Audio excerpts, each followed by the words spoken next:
Namaste, good morning. A session where we progress on assessment of individual chapter wise. In salaries, I start the class inviting your attention to some of the concepts which are more often recent additions last year and this year's addition. The last year's addition first. Employer's contribution to approved funds. The law now says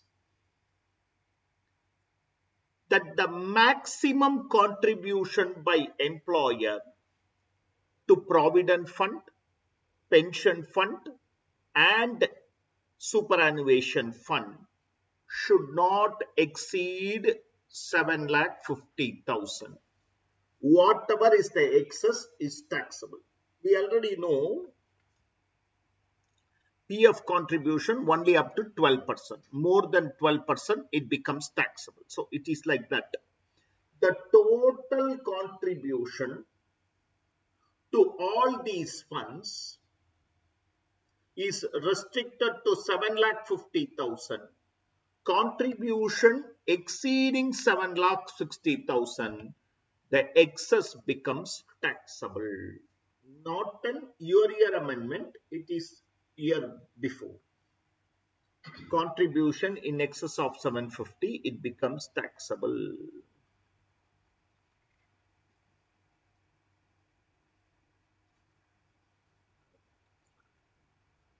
Annual accretion.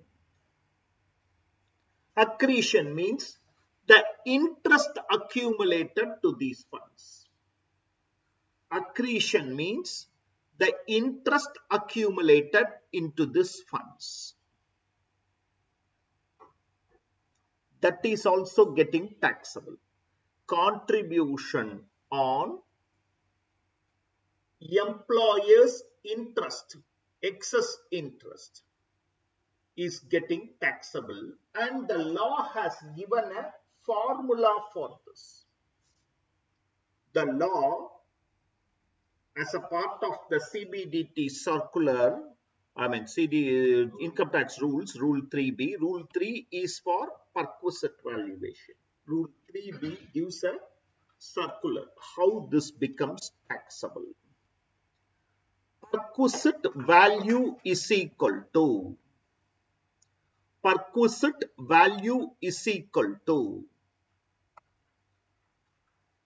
annual contribution in excess of 7,50,000. Just now we saw. That is so interest exceeding that amount, they are going to, or they are trying to tax it. Annual contribution in excess of 7,50,000 to any of these funds. This should be the average, because it can be contributed in the month of from April to March.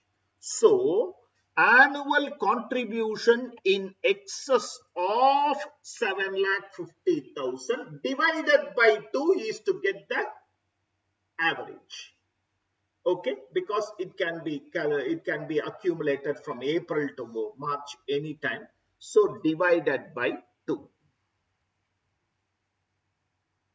When did I say this provision was introduced? Yeah, so from 1/4/2020. From 1/4/2020, this was introduced. This is not the amendment of 21. This is an amendment from 1/4/20. So on or after, till that date, 31st March 20, this provision was not there. So after that, what you contribute will only come under this taxation. Rupees, okay, right? Amount or aggregate of amount in excess of 7,50,000 to any of these funds in the for the previous years or years commencing from 1/4/2020 other than 21/22. So for us, it is only 1 year, fortunately. What is the annual contribution by employer in excess of 7,50,000 in the immediately preceding year? Okay.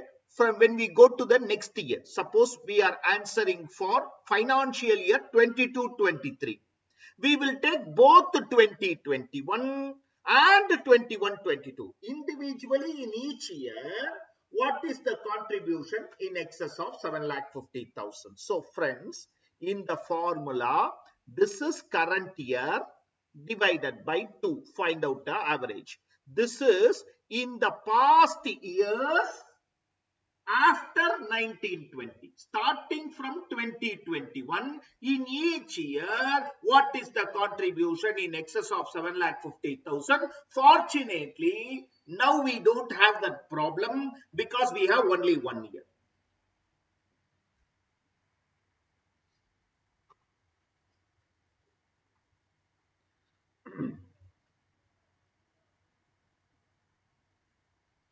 Aggregate of taxable perquisite for the preceding year, whatever you have already taxed. So in 2021, you would have already taxed the sum amount. Okay, how to find out the interest rate? How to find out the interest rate? Amount or aggregate amount of income during the previous year, okay, in the recognized provident fund, etc., and the average of opening and closing balance in the fund. The average of opening and closing balance in the fund. Read through patiently.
It's yesterday's, not today's.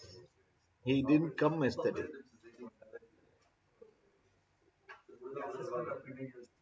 Huh? What? Too good.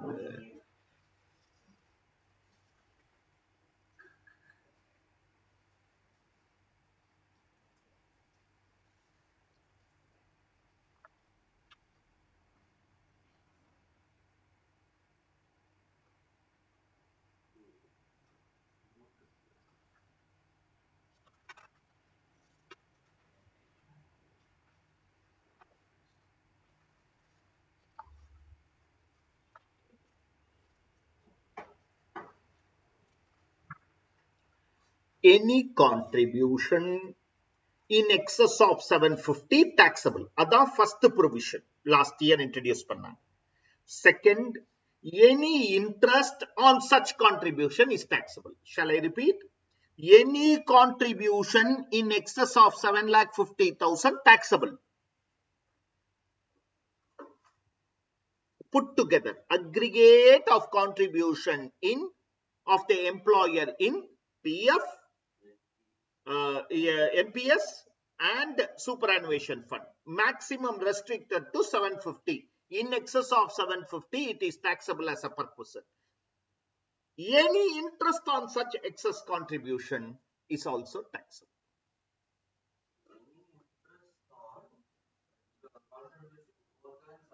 50,000.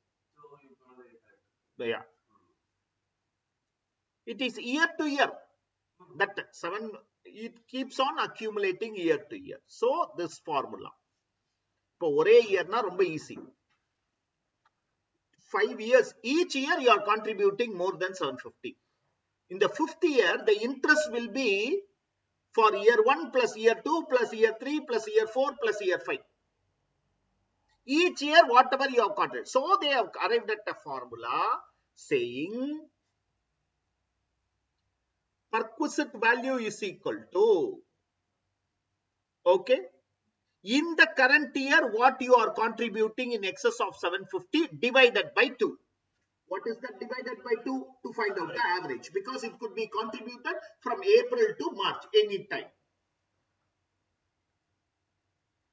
Into interest rate.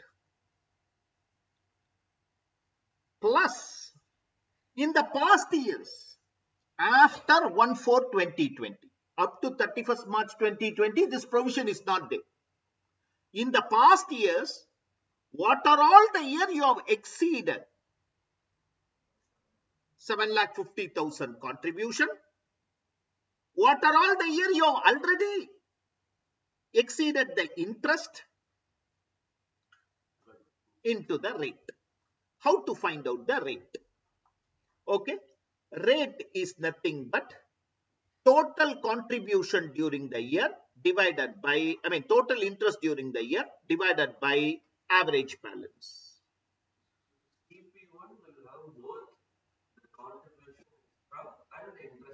Yes, yes, yes, yes. TP1 is interest every year that has exceeded 750. Aggregate of taxable perquisite, which is in excess of 750 for the previous years or years commencing from 1/4. For us, fortunately, only 1 year. Only if we go down the lane, this becomes little complicated, because for us, we are closer to the amendment year, 2020. So, the logic behind the amendment is employer's contribution in excess of 750 is taxable. Interest on such contribution is also taxable. That is the logic behind this amendment. This year, financial year 21-22, they brought one more amendment. Employees' contribution, there is a restriction. So far, employees' contribution, no restriction. From this year, they are saying you can contribute any sum. Anyhow, that is taxable. If I am paying you 50,000 as salary, deducting 5,000 as PF, and giving you only 45,000, you are taxable for 50,000. That 5,000 you can claim in ATC. That's all. That has not changed. Interest has changed. So far, employees' contribution of interest fully exempt. Interest on employees' contribution so far fully exempt. Now they are bringing it into tax net. Okay. So this amendment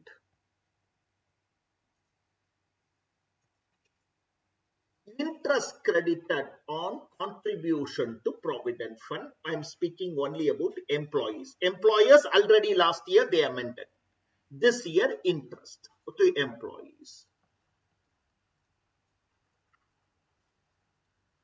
According to the amended law, where the employee's contribution in a year exceeds 2,50,000, then interest on such excess contribution becomes taxable. Where the employee's contribution exceeds 2,50,000, employee's contribution exceeds 2,50,000, interest on such excess contribution taxable.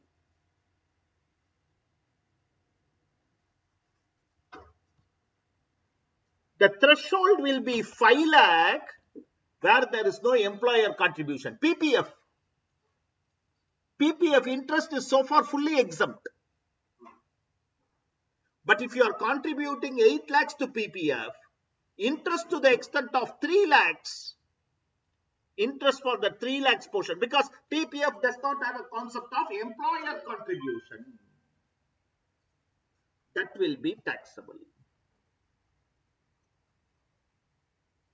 When was this provision introduced? Finance Act 21-22. So whatever may be the interest up to 31st March 21 is not taxable. இதுதான் அந்த ஃபார்முலாவுக்கும் காரணம். Whatever interest up to 31st March 2020, my aggregate balance in the account is 20 lakhs. And the interest எப்பயுமே taxable கிடையாது, because it's a promise made in that year. Year to year now only I can. Prospective amendment, not a retrospective amendment. So what are all interest that is not taxable? Whatever interest up to the balance as on 31/3/21 will not be taxable. Whatever interest up to 2,50,000 will not be taxable. What will be taxable? Whatever you are contributing more than the threshold limit, that is 2 lakhs or 5 lakhs, will be taxable.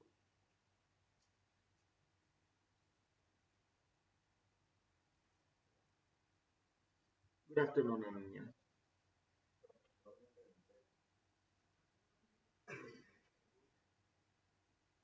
He appreciates it. நான் நீ வரவே மாட்டேன்னு நினைச்சேன்.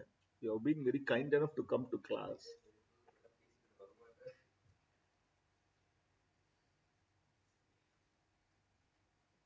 Okay, okay. Very small amendment for your year. Subsequent years, it becomes a slightly calculation oriented. Okay, maths எல்லாம் வானம் தான் நான் CA வந்தேன். Okay.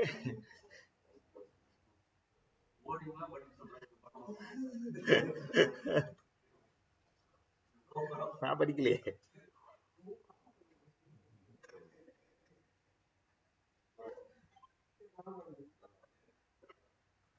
I'll come to the third concept after completing this.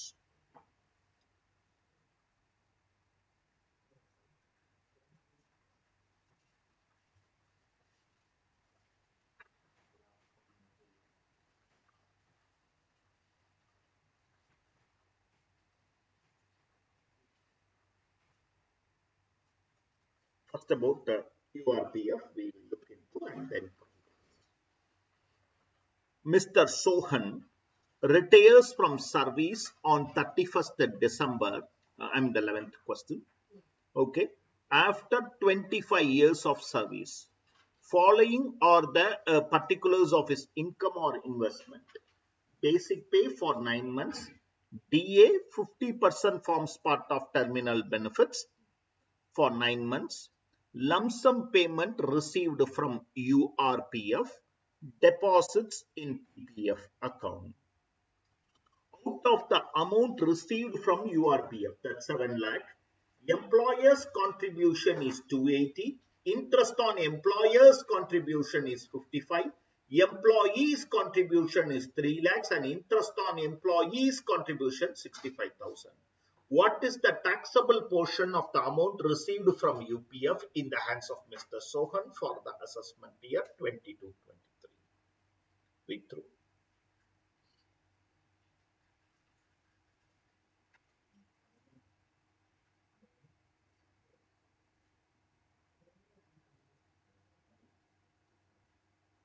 என்னடா ராஜா?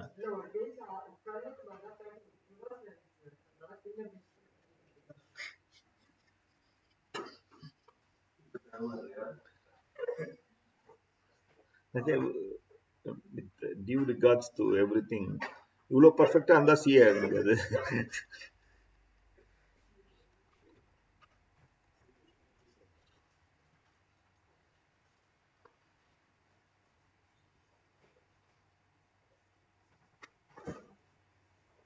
பேனா கொண்டுறதே பெரிய விஷயம். அவள்கிட்ட stapler.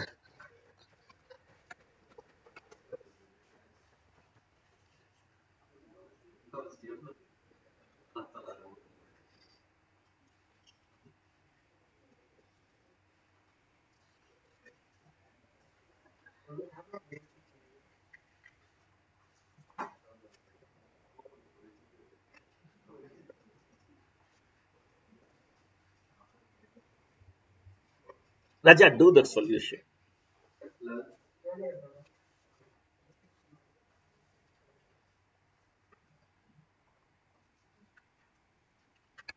Okay.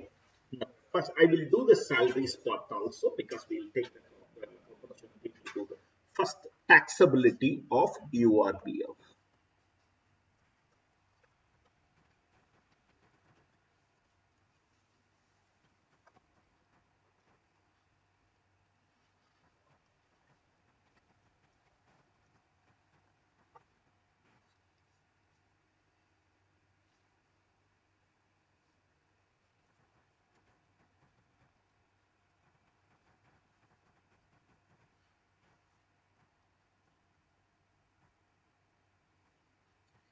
Employer's contribution taxable in the year of receipt. In the year of contribution, they will not tax this, but in the year of receipt, it is fully taxable. In the year of receipt, it is fully taxable. So in the 7 lakhs, employer's contribution is 2 lakh 80,000. Interest on employer's contribution taxable in the year of receipt.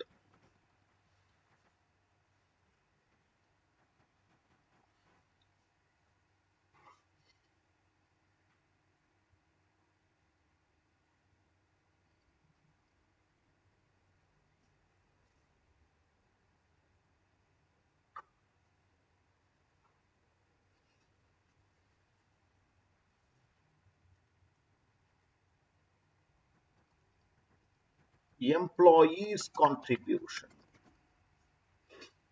Employees contribution. I would have already taxed it, right? I gave you an example. If you are eligible for a salary of 50,000, I give you only 45,000. Am I taxing 50 or 45? 50. And 5,000, I told you you can claim in 80C, but URPF you would not have claimed. So have I already taxed it? Yes. You cannot again tax it at the time of receiving the lump sum. Okay.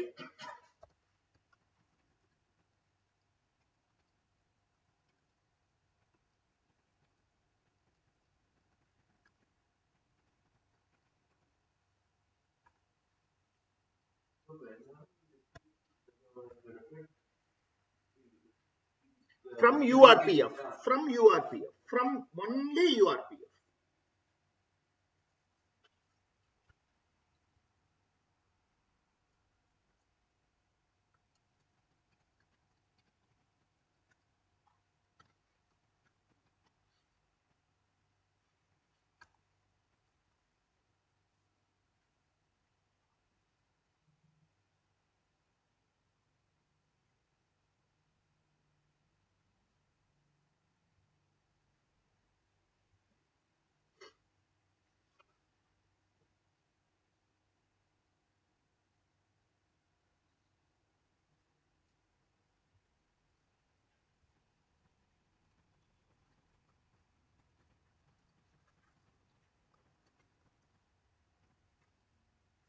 Interest on employees' contribution taxable under IFOS. Taxable under IFOS 65,000.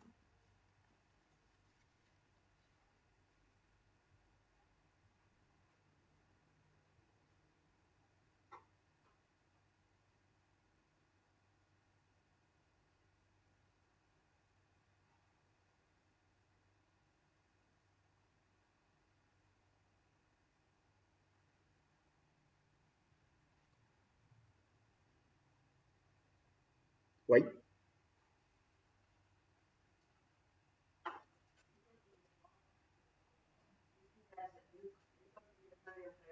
That's beautiful. There is no employer-employee relationship. The payer is a PF URPF. The receiver is one person. ஏதோ deposit பண்ணிருக்கேன், they are paying me interest. That's how it will be looked into. Whereas here, the word employer's contribution is there. That's why it is taxable under salaries. Whereas interest on employees' contribution is as if you have deposited and you are receiving interest.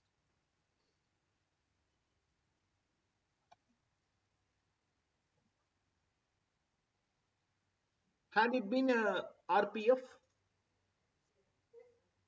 had it been instead of URPF, had it been RPF, and they received 6-7 lakhs. Same treatment. Huh? Anybody?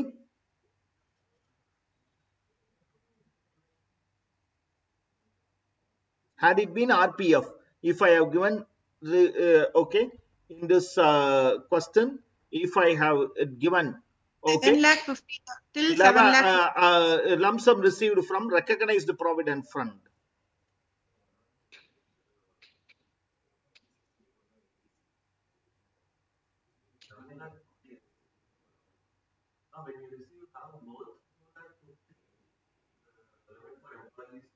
இல்ல வேண்டாம், நானே சொல்லிடுறேன். பயமுறுத்துறாங்க எல்லாரும், எனக்கு தெரியாத எல்லாம் இருக்கு. Fully exempt. If employee completes 5 years of continuous service, then RPF withdrawal is fully exempt. If employee completes 5 years of continuous service, okay, இப்போ கூட நான் உங்களுக்கு சொன்னேன், according to section 1011, any payment from RPF, SPF, PPF is exempt. Withdrawals are exempt. Okay.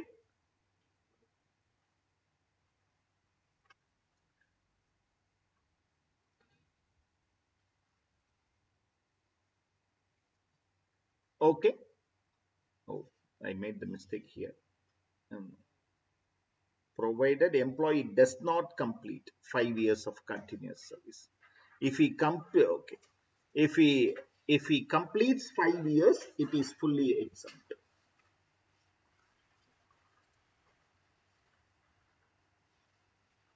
If he completes 5 years, it is fully exempt. It is not taxable, or you can write it exempt. Exempt provided employee completes 5 years of continuous service. It is exempt, my dear friends. It is exempt. I will correct it in the material. It is exempt if the employee completes 5 years of continuous service. So, only because it is URPF, it becomes taxable. Only because it is URPF, it becomes taxable. The question has only asked us to compute the URPF statement. I'll just go ahead and compute the salary.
அதுதான்ப்பா split பண்ணியிருக்கேன். Employees contribution not taxable, already taxed.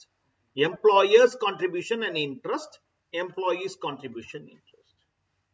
அந்த 7 lakh split தான் அவங்க கொடுத்துருக்காங்க.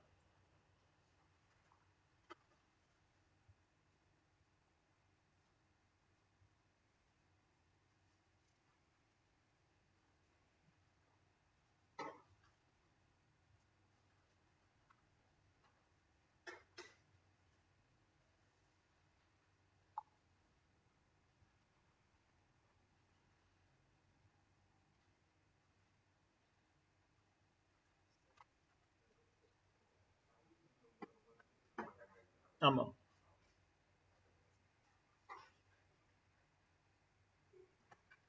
Whatever we do in the classroom, just have a browse through, that is more than sufficient.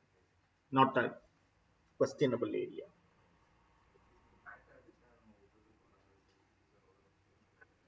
Yeah, I already told you.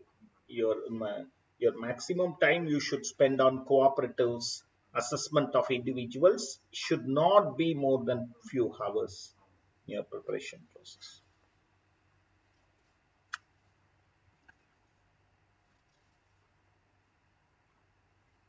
Am I clear to you? Okay.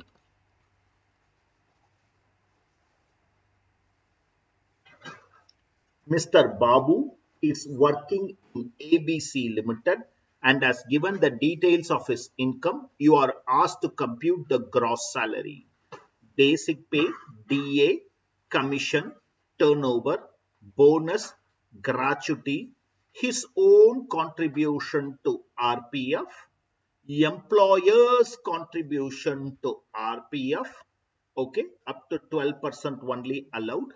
Interest to RPF up to 9.5% only allowed.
Point one, sorry.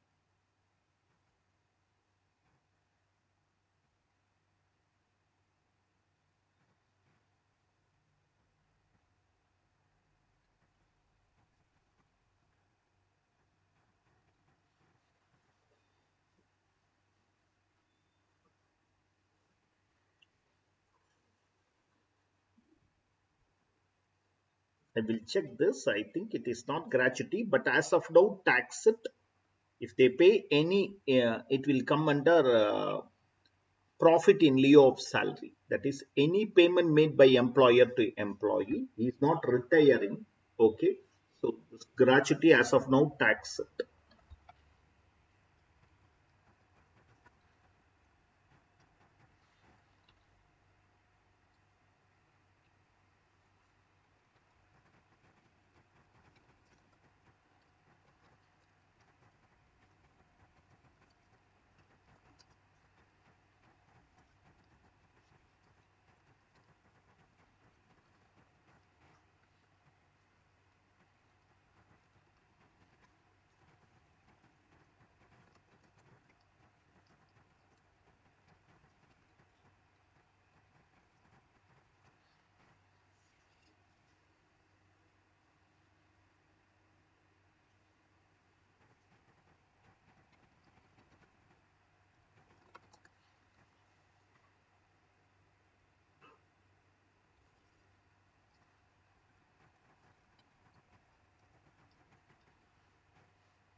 This is for the amendment. This is for the amendment. Not really. You're still doing it. Mr. X is appointed as a CFO of a company from 1st May 2020. Basic salary 5,50,000, DA 10%, contribute 11% of his pay and DA towards RPF, and the employer also contributes the same amount. The accumulated balance in RPF account in the opening and closing of the year is 15,35,000 and 33,55,000 respectively. Compute the perquisite value chargeable under A. Excess contribution by employer. What is the maximum contribution to all the funds put together? 7.5 lakh. And B. Excess interest on such excess contribution.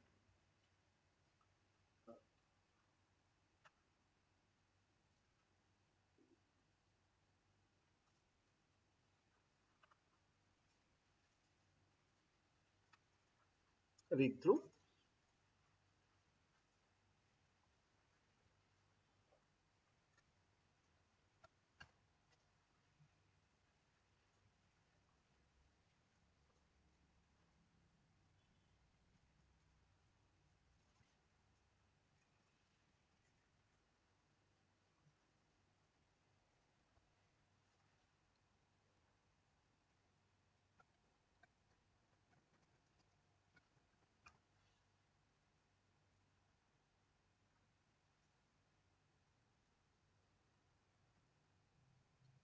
Excess contribution to approved funds from financial year 2021. This is from financial year 2021.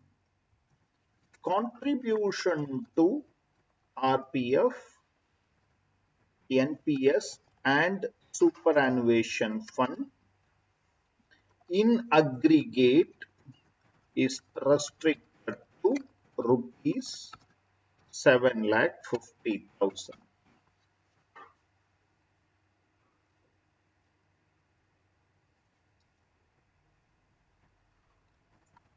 Any excess shall be taxable. Now, coming to this, the contribution during the year, how much? 11% of basic pay and DA forming part. So DA only here. What is the basic pay? 5,50,000 per month. Basic pay 5,50,000 into 12.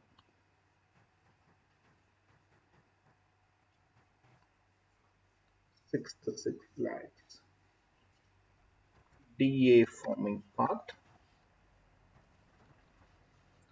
10% is paid 10% of basic pay.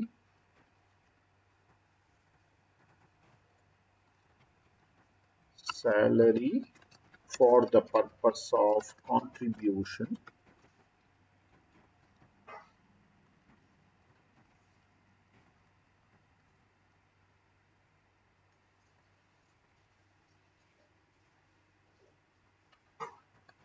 actual contribution 11% of salary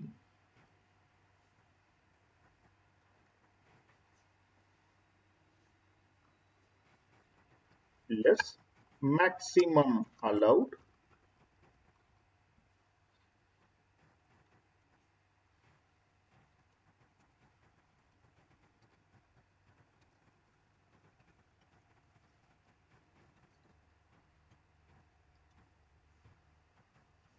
clause 7.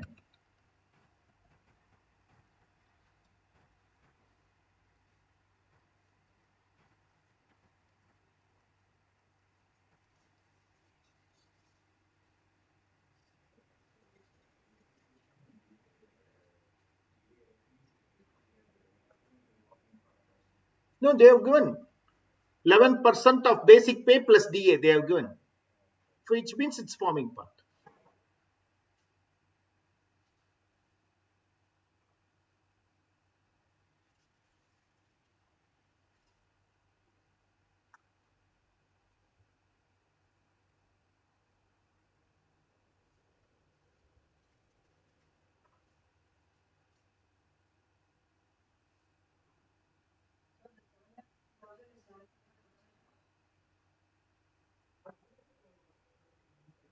Seven point five lakhs. 7,50,000 is the maximum contribution allowed.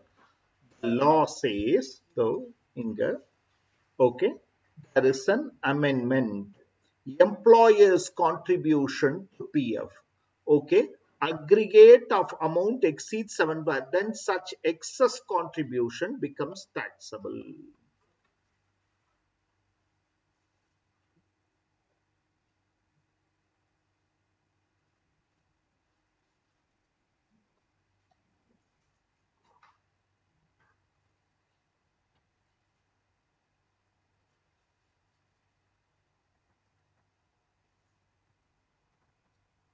Excess accretion to the fund.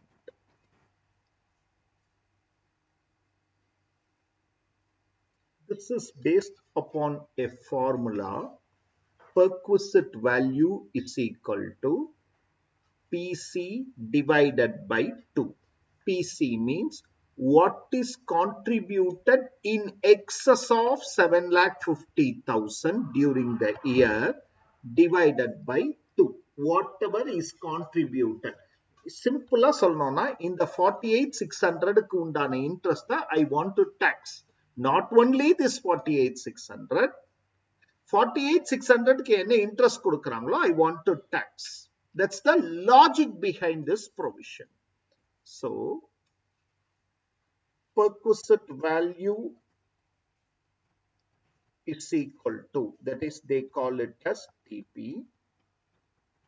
Perquisite value is equal to, okay, I'm using the same formula the rules have said, okay, PC divided by 2 plus into R, that is rate of interest, plus, okay, TC1 plus TP1, okay, into R.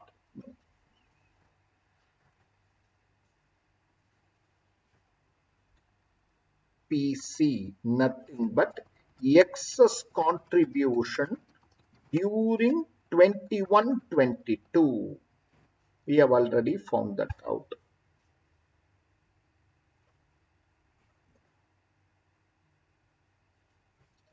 PC divided by 2, 24,300. Now, what is PC1? Amount or aggregate of amount of employer's contribution in excess of 7,50,000 to RPF, URPF and for the previous years or years commencing after 1st April 2020 other than 21-22. I am repeating, whatever you have contributed in excess of 750 after for us the easiest in 2021. Remember now, if I read the question, the employee joined the employment on 1/5/2020. The employee joined on 1/5/2020 at 550, etc. The accumulated balance as on 1/4/21 is 15,35,000. The accumulated balance as on 1/4/21 is 15,35,000. Unless they give us what is in excess of 750, we cannot compute that. Why? Accumulated balance need not be from this employer. I hope you all know it is a continuation balance. It is a continuation balance. Accumulated balance does not mean in the 15,35,000 is the contribution of 2021 alone. Current year contribution itself is only 7,98,600. So you cannot assume last year I would have contributed for 11 months 15 lakhs and all. Okay, we cannot assume that. They should specify what is PC1. Otherwise, we can only take it as nil. Okay. No, it is not because of the date of joining. Accumulated balance means PF payment totally, all employers put together only it will. So PC1, okay, contribution in excess of 7,50,000, contribution in excess of 7,50,000 in the financial year 2021. For us, it is simple. The financial year 2021. Since the question is silent, it is assumed to be nil. Since the question is silent, it is assumed to be nil.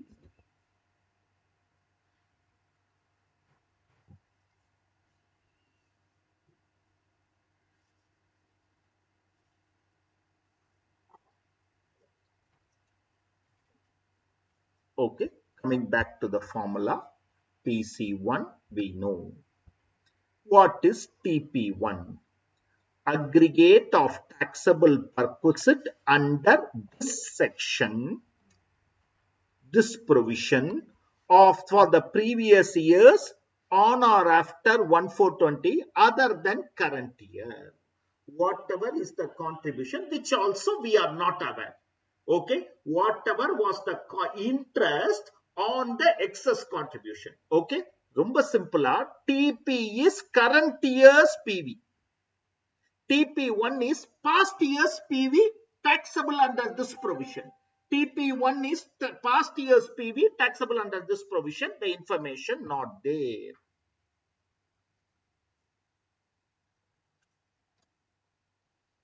Okay. Interest taxed already in financial year 2021 under this provision.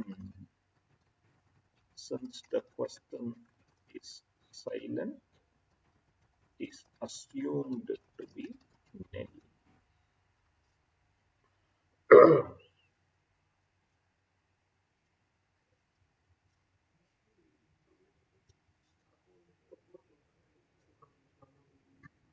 Yeah.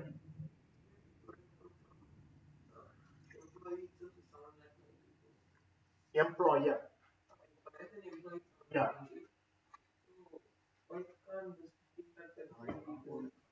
Employer and employee.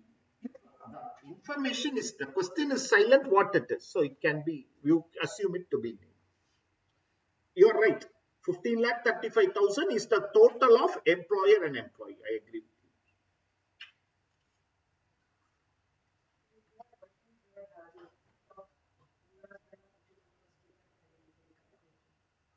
Yeah, yeah. No, I mean, in this 11.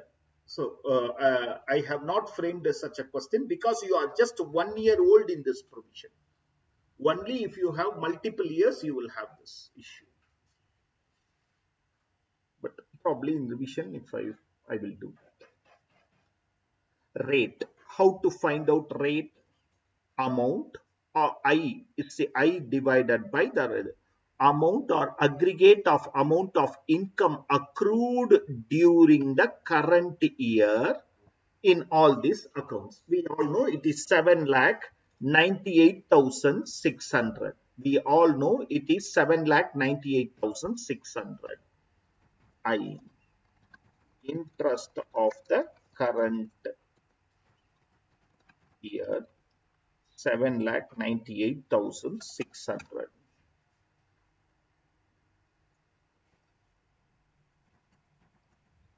Average of opening and closing balance. Average of opening and சொல்லுடா ராஜா.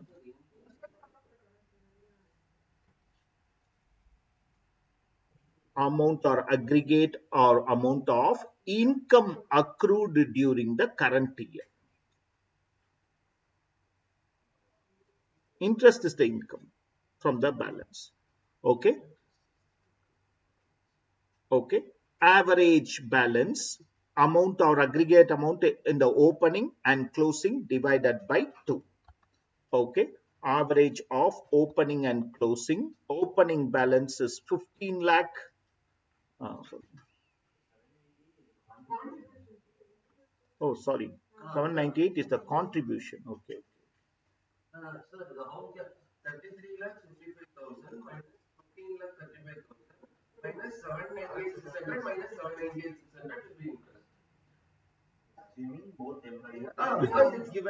Oh, yeah. You're right. You're right. Sorry, this is not interest. This is not interest. Sorry, interest of the current year. Yeah, he is right. Okay, interest of the current year. Closing balance is 33 lakh 55,000. Opening balance 15 lakh 35,000. Current year contribution by both employer and employee, equal contribution. That is only 7,98,600. 798,600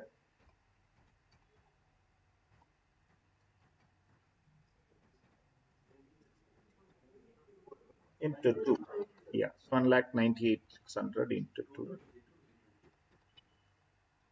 Yeah. So the interest will be 222,800. The interest will be 222,800.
Is it 9%?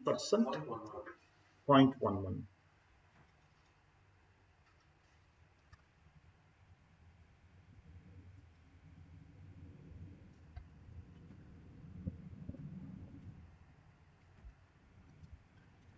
So now applying the formula, perquisite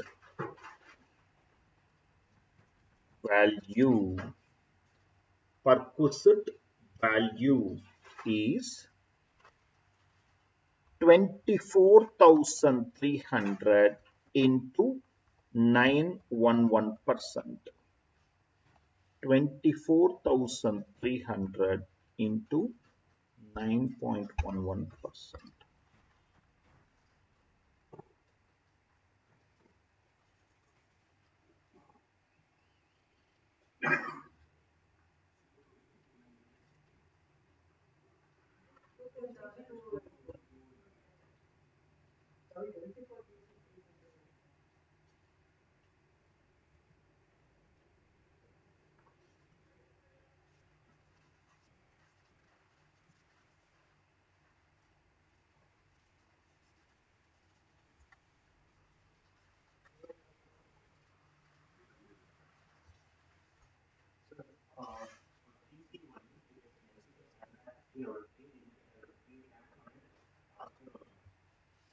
I am only taxing the interest here.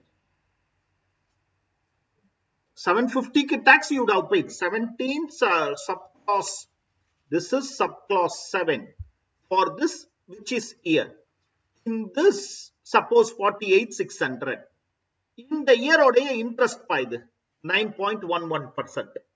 Next year also for this 48,600 I will have interest. I need to pay tax. Sir, why is PC divided by 2, sir? Actually? Why is PC divided by 2? Average. That is, the contribution can be in April 21 or March 22. It is over a period of time, so I am taking the average. That's why PC divided by 2. Okay, sir.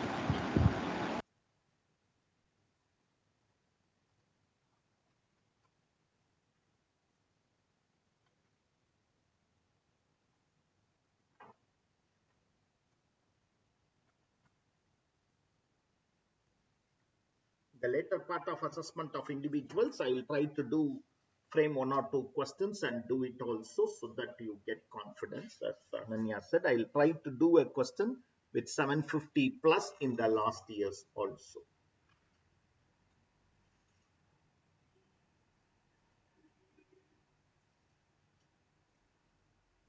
Now I am coming to one other important part. Okay, this question basically came in last year. Okay, now for the current year, the amendment says excess contribution by employee. Excess contribution by employee. Okay, what does this say? Actual contribution, we all know 798,600 less maximum allowed 2,50,000 because there is employees contribution also.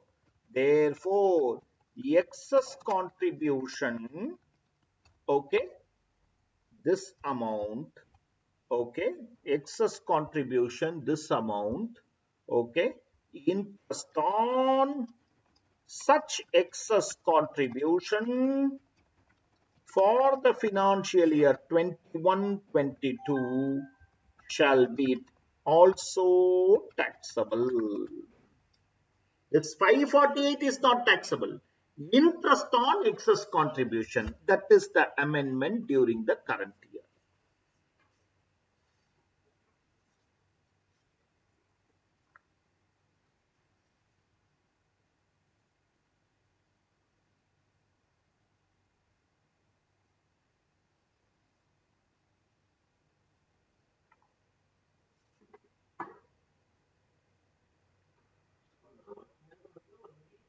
Excess would be taxed, the interest portion would not have been taxed.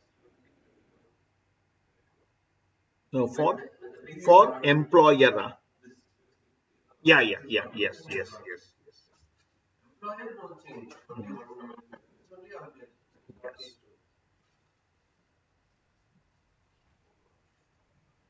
42.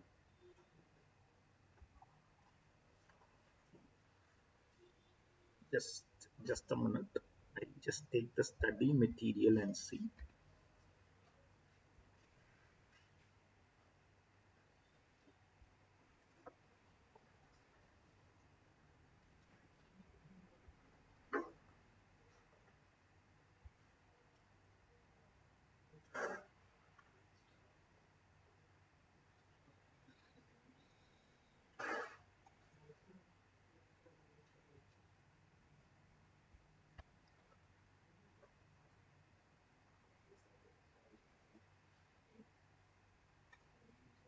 This is the question.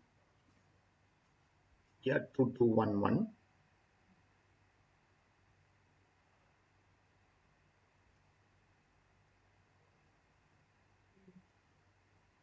This is the answer. Just want to cross verify.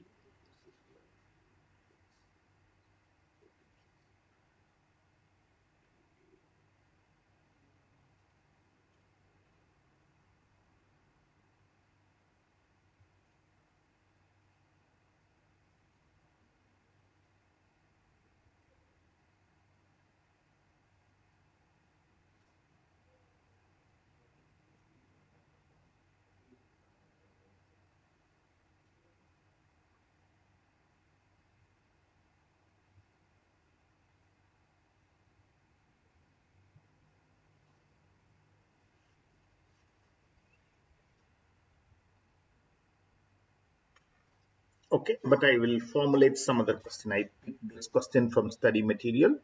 I'll formulate.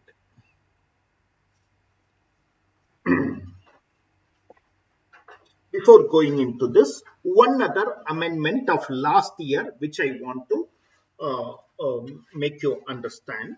Okay, ESOP. When is it taxable?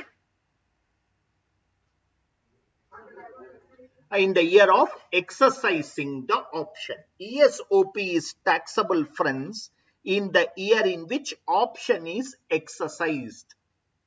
Difference between fair market value on the date of exercising the option minus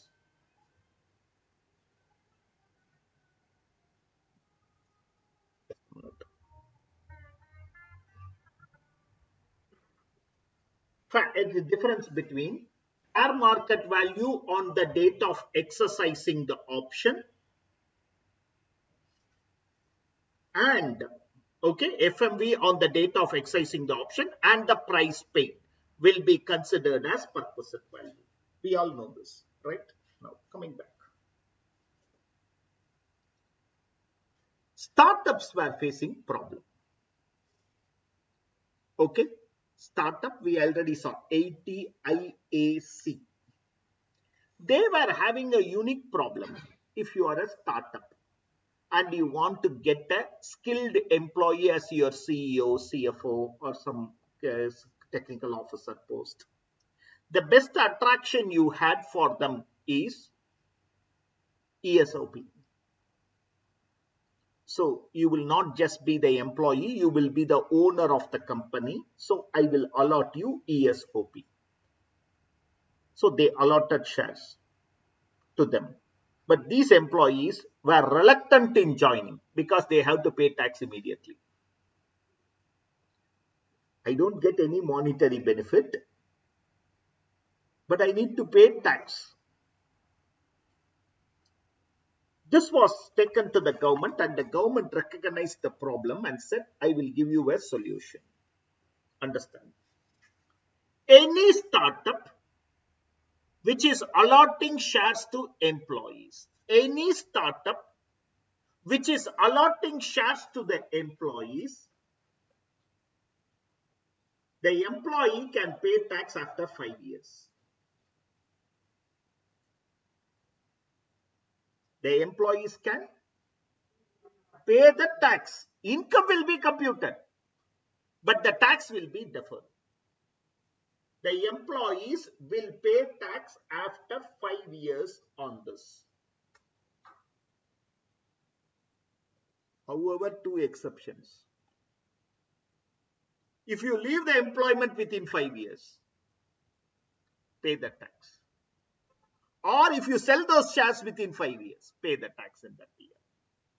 Otherwise, I will give you 5 years benefit. Parallel amendment is done in section 192.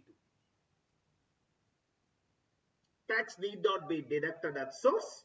It can be deducted after 5 years. Parallel amendment is done in 190. What is 190? 190 is employee has to pay the tax if employer doesn't deduct tax at source. So suppose if he sells the shares, which you pay the tax. Okay. So this was one of the amendment of last year again, not for your year, but it is an amendment of last year. Normally, sweat equity shares arises in the year in which the option is exercised. Finance Act 2020 gave the relief for eligible startups. Okay, which is the taxes payable shall be after the expiry of 4 years, which means 50 year. From the end of the assessment year, I will give you. In the year of sale, if suppose that is the first, or in the year of leaving employment, whichever is available.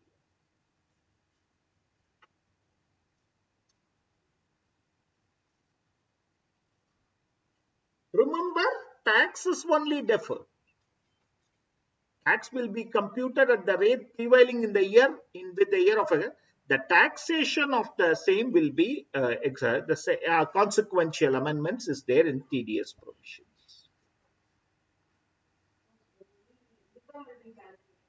Yeah, will be included.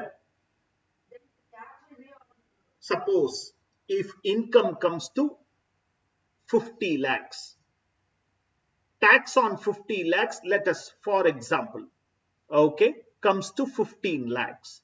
In this 50 lakhs, 40 lakhs is sweat equity income. So 4/5 of the tax, proportionately, you wait to pay. Nothing. Only for eligible startup to attract skilled employees. What happens to such Everything. Tax means I am paying total tax into numerator equity sweat divided by total income.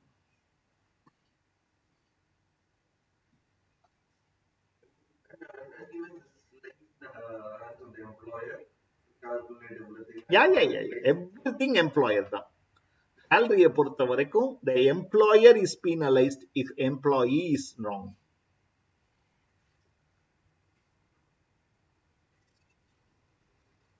Okay. Remember that when we are doing assessment of individuals as a comprehensive, I have a question for that. Examine the correctness or otherwise of the following cases in the context of provisions relevant and applicable. A. Nargis, working as a regional area sales manager of a company, was paid a salary and a commission based upon the volume of sale effected by her. Nargis claimed the expenses such as traveling, telephone, postage incurred by her in earning the commission in the return of income, which were not allowed.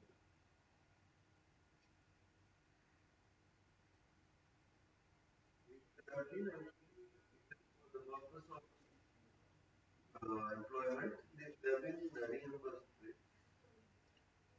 இந்த question cancel பண்ணேன். Only standard company அப்படி deduction. பண்ணிருக்கணும். என்ன company அது? நான் சேர மாட்டேன் அந்த கம்பெனில. I accept.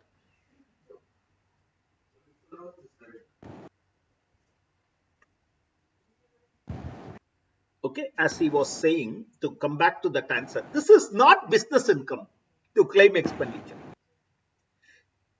Salary chapter has only one standard deduction. You have to ensure that standard deduction is provided for these purposes.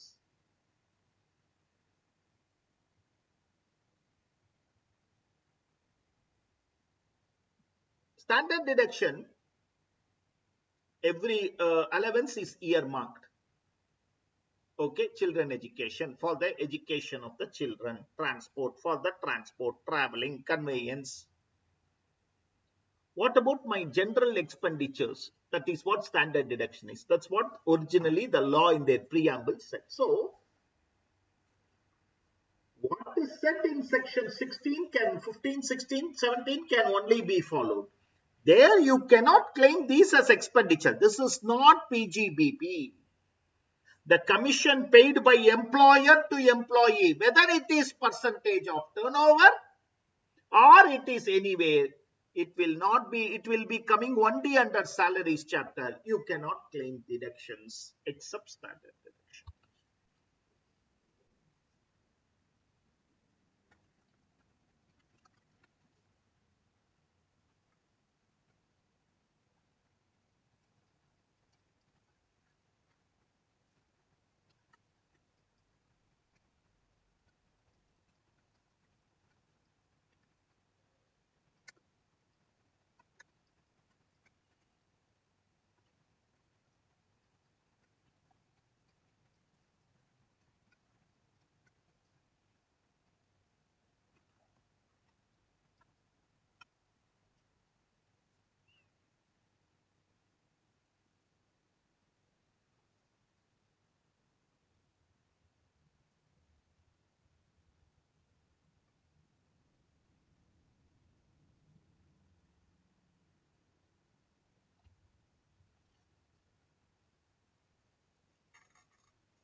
an amount of 12,50,000 paid by the company after approval of the board to a hospital outside India for the heart surgery of its managing director was charged as medical expenses. The AO completing the assessment taxed the amount so paid by the company as perquisite in the hands of the managing director. Why? Because this is a purpose and not a medical expense for the company.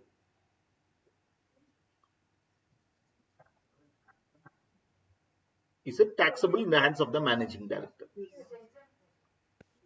Cost of treatment abroad is exempt, no, sir? Treatment abroad is exempt. 4 cases of exemption. Only 4 cases. I'll come. I understand what's your answer also. What you're contending. 4 cases of assessee friendly approach only in the examination. Okay. PGBP படிச்சிருக்கோன்னு நினைக்கிறேன். For a director went on a trip outside India and fall sick. Medical expenses are incurred there, allowed. Okay, he's on an official tour. Okay, so coming back, 4 cases of exemption: government hospital, employer owned hospital, specified disease, treatment outside India. The 2 cases where it will not be allowed are if there are reasonable facilities in India, you can, RBI will not permit. Second, up to the limit specified by RBI. So in this case, if the question is silent, then it is allowed. If the question is silent, then it is allowed. Take the assessee friendly approach. I understand, sir, heart surgery வெளியிலேருந்து இங்க தான் வந்து பண்ணிக்கிறாங்க. The entire Middle East and Asian countries are coming to Chennai only. Not even India ன்னு சொல்ல மாட்டேன். Chennai only to okay, but அதெல்லாம் நம்ம practical answer வச்சுக்கலாம். Okay, right? The theoretical answer is treatment outside India is allowed subject to RBI limitations.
Mr. X is a member of Legislative Assembly, underwent an open heart surgery abroad and received 5 lakhs from the state government towards reimbursement of medical expenses.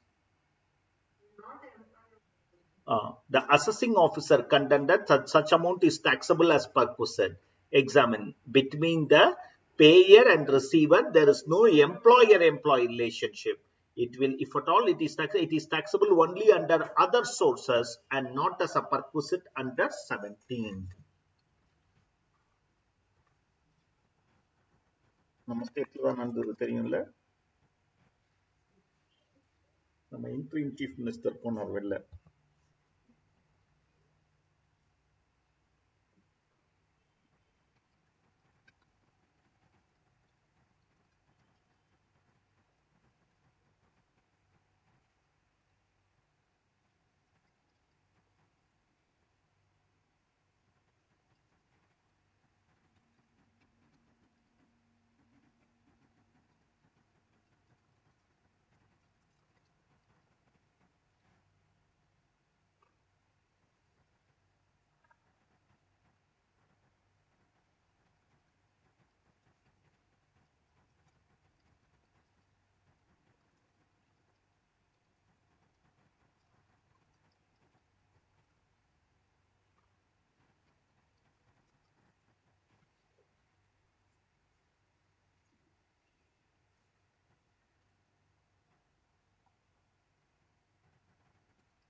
Question number 16.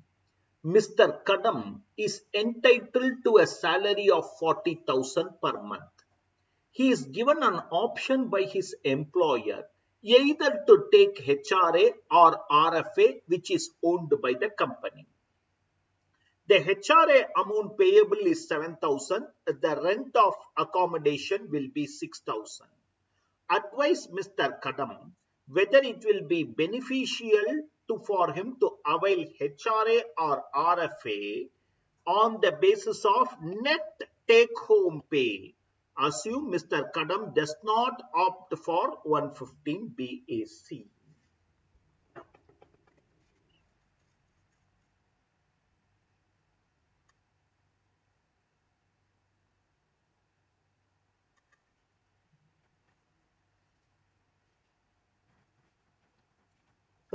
It's a sort of tax planning. If employee avails HRA,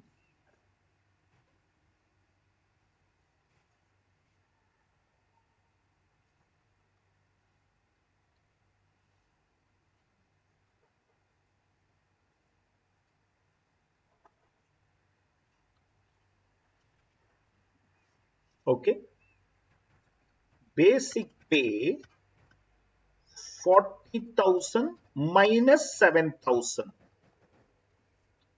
40,000 minus 7,000 is paid as HRA. So basic pay will become 33,000. 33,000 into 12. 3,96,000.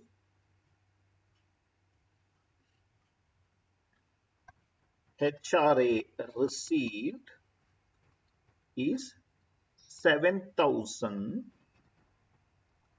into 12 less exempt actual received 84,000 rent paid minus 10% of salary.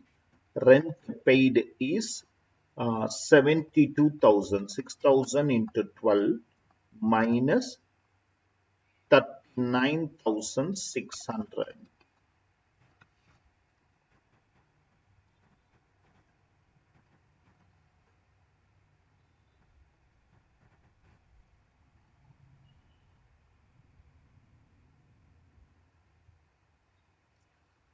50% of salary,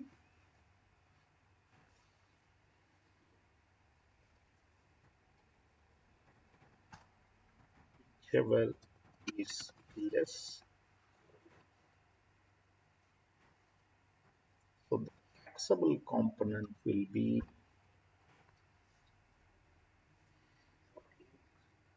51,600.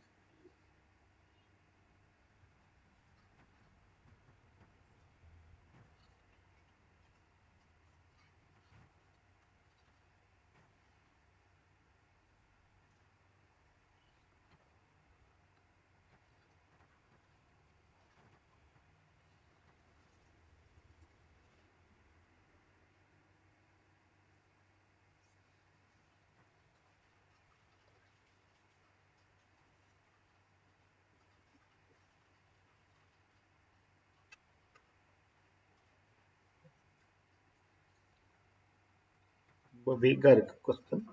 Standard deduction 50,000. Total income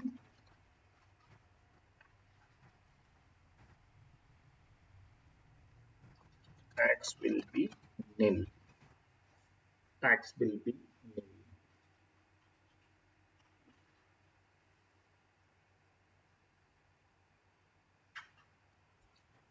Salary receipt will be 40,000 less rent paid will be 6,000. Net take home will be no taxes, so it will be 34,000. Tax இருந்தா தான் இது மாறும்.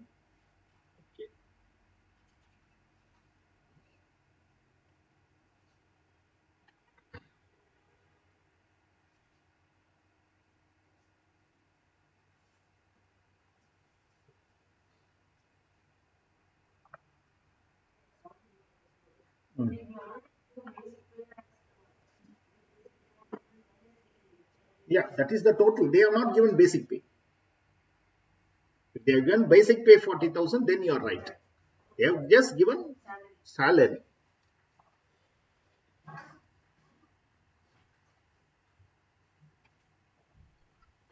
When you go to a company, no, they'll say your CTC is so much. You plan whether you want to take it as HRA, how much.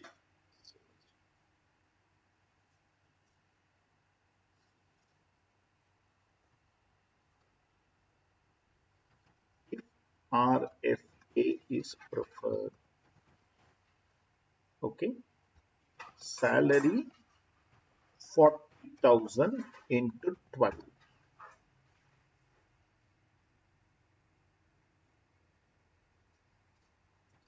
Opposite value of RFA 15% of salary.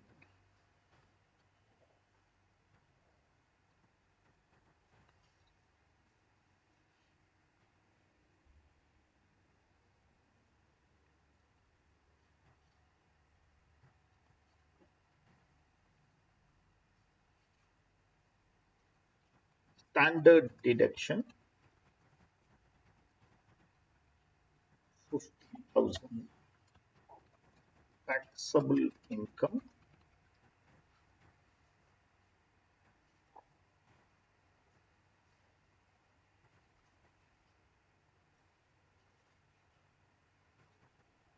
is tax. Because it is 5 lakh 2,000, you cannot claim rebate also. Minus 5 lakhs into 20% plus 12,500.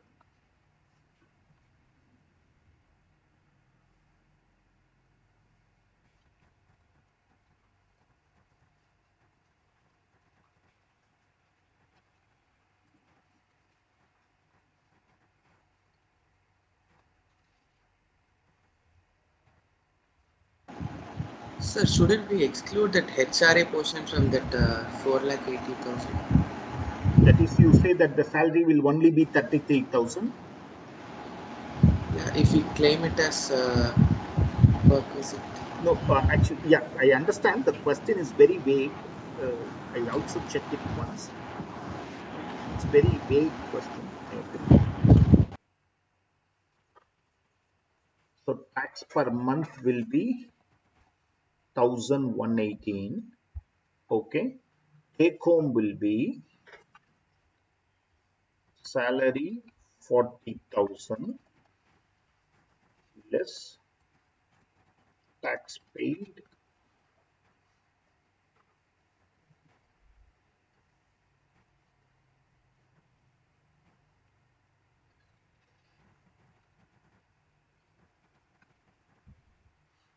In this option, the net take home is higher. Again, I'll verify whether 33,000 should be taken.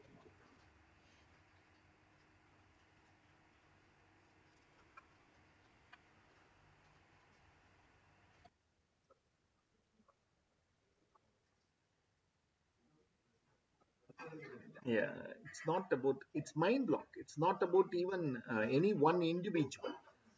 It's my feeling that we are having that. Mr. M, I'm continuing, friends. Question number 17 online. Hope I'm audible. Yes, sir. Yeah. Yeah. She's Sudha is always. Ranganaiki, are you there?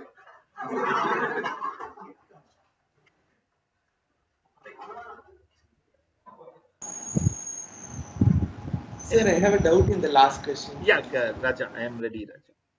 Sir, in the RFA ல வந்து we just deducted TDS alone, and 6,000 we need not deduct. No, this is For not HRA an we deduct. outflow of cash for me. It is only for the employer. It is house owned by the employer. It doesn't In result HR, in outflow of cash for me. RFA, HRA we perquisite nale adana Raja, non-monetary benefit. okay.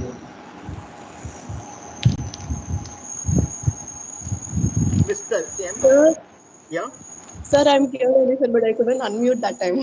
no problem. The whole இங்க வெங்கடேஷ்னு ஒருத்தன் இருக்கான். அவனை நீ வந்து என்னைக்கா நீ இங்க வரும்போது you bring a big stick. Okay, உன்னை கிண்டல் பண்ணிட்டே இருக்கான். நாளைக்கே அதுக்காகவே.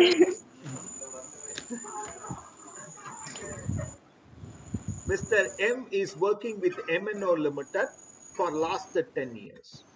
He was granted an option by the company to purchase 800 equity shares at 250. The period during which the option can be exercised at the predetermined commencing on 1/7 and ended on 31/3/21. Mr. M exercised the option on 15/3/21 to purchase 500 shares. Fair market value on that date was 6490 on the Bombay Stock Exchange and 6500 on the National Stock Exchange. Whichever is higher will be taken. The NSE has recorded, the NSE has recorded higher volume than NSE, wherever volume is high. The company has allotted him 500 shares on 24th April 21. The fair market value on the date of allotment was like this. The option was granted for making available the rights in the nature of intellectual property. Determine the taxable value of perquisite. Does it make any difference if the option was granted for providing know-how? As far as the employee is concerned, there is no option. Okay, as far as employee is concerned, there is no option. Now, this is taxable in the financial year 2021 itself. Because yes, It is not in the date of allotment. It is in the date of exercising the option. Uh,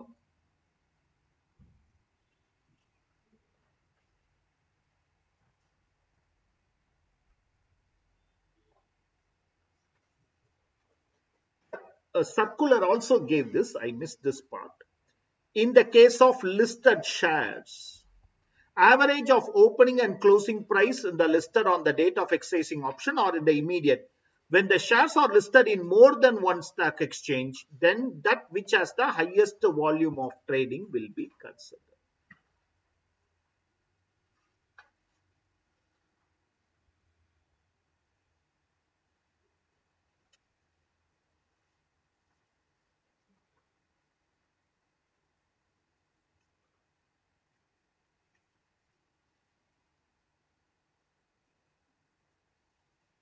Bring my coffee here.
Close பண்ணுங்க.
250 shares, I mean 800 shares.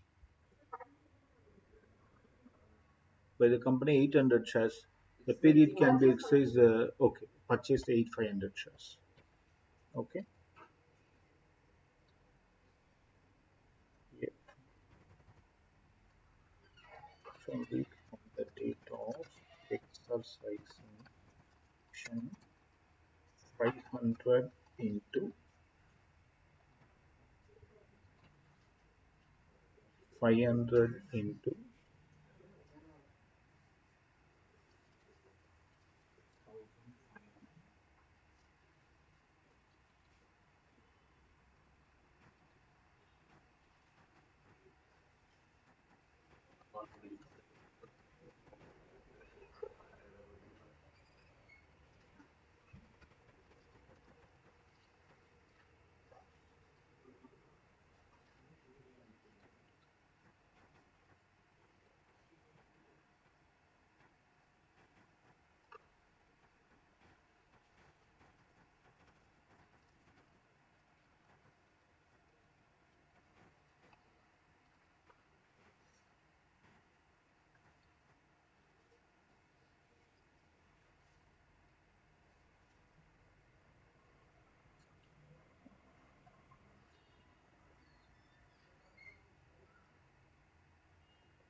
1,000 will be taxable in the year of allotment.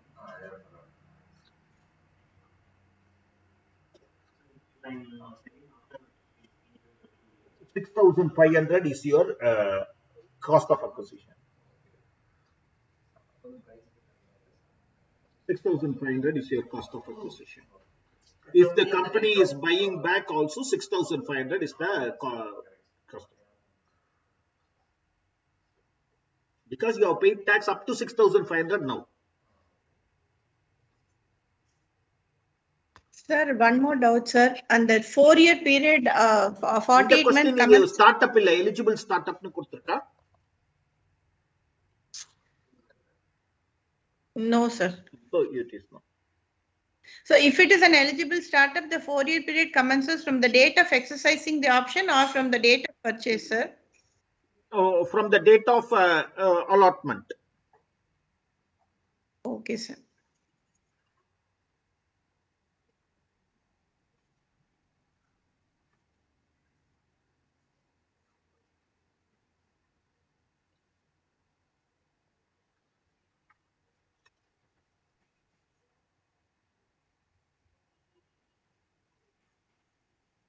Ajay is employed as a senior executive of Manu Limited.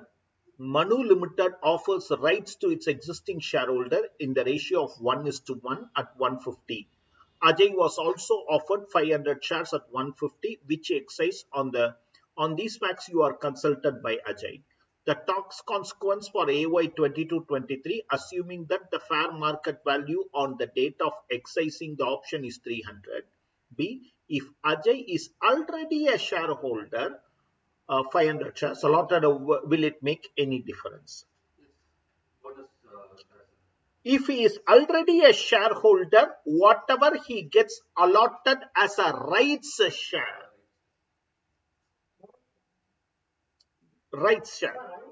okay, rights issue, okay, is not taxable under salary because he is receiving it in the capacity of a shareholder and not in the capacity of employee.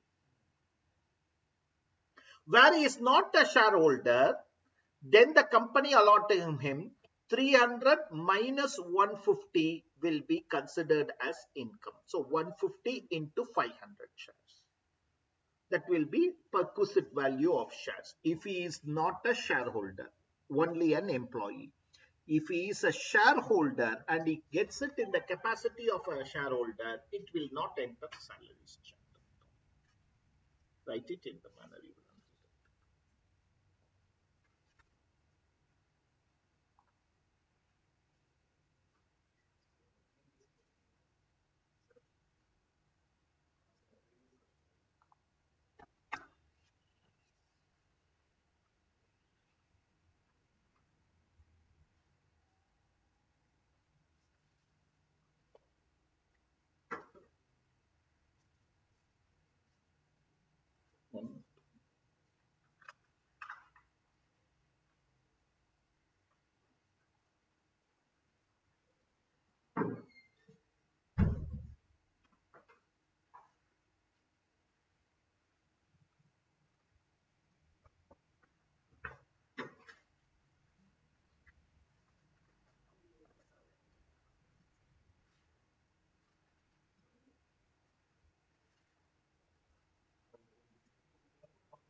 Shall I? Okay, right. So with regard to salaries chapter, if at all there is going to be question, it can be on the amendment, PF amendments or ESOP amendment. Calculation of salaries at a larger extent, I don't feel. But anyhow, when we do assessment of individuals, I'll do some comprehensive questions of computation and show you. Okay. The next chapter to focus upon, just today manage with the is house property. Okay. A very, very, very small arena of computer calculation. House property chapter, land and building, opportunity thereto, of which the assessee is the owner, taxable in the hands of the owner. Okay, and only there should be a land, over land there should be a building. If it is vacant land, it is taxable only under IFOS, ground rent we call it, it is taxable. Okay. So land and building together let out is taxable to the owner. The concept owner means title owner or deemed owner. Transfer of asset to spouse, minor child, which we will also see in the clubbing chapter. Holder of an impartial estate, 12 years, and member of a cooperative society. Yesterday I was telling you about cooperative society member, those are taxable. For a ROR, even if the property is located outside India, the basis of computation is the same. It should be taxable. Okay, right? To just recollect for you, we all know that how this chapter taxes. We go by a concept called annual value, which is a notional value, which need not be a realistic value. It is not what you have earned, it is what you should have earned. Practical is very different. Okay, நீங்க practical municipal value ன்னு ஒன்னு பாத்துருக்க கூட மாட்டீங்க. யாரா check பண்ணிருக்கீங்களோ இல்ல. Okay, but honestly Law says this. Okay. Municipal value, fair rental value, standard rent, actual rent. These four are considered, my dear friends. These four are considered to determine the annual value of a property. Okay, right? Okay. Step one, I compare MV versus FRV and determine whichever is higher. Step two, I compare step one versus SR, whichever is lower, because the Rent Control Act says it cannot exceed. Okay. Step 3, step 2 versus actual rent, whichever is higher, and this becomes GAV. Okay, this becomes GAV. So step 1, step 2, step 3. Okay, there are some changes. This might become ERV also, expected rental value, less vacancy allowance. Friends, am I audible to them?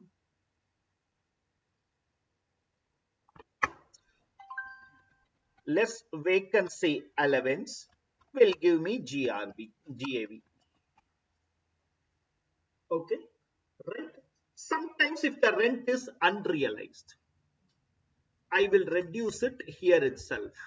Actual rent will not be the total. It will be less whatever I am unable to realize. Actual rent received or receivable. Okay, is what is. Okay, this is the steps of computation. Okay, and this less MTP will give me NAV. Okay, one advantage is this is nil for self-occupied property. NAV is nil for self-occupied property. Municipal taxes paid. Past years paid also can be claimed, but not advance paid. Okay. What is the difference between municipal taxes, the treatment of municipal taxes, if it is a business premises and if it is a house property?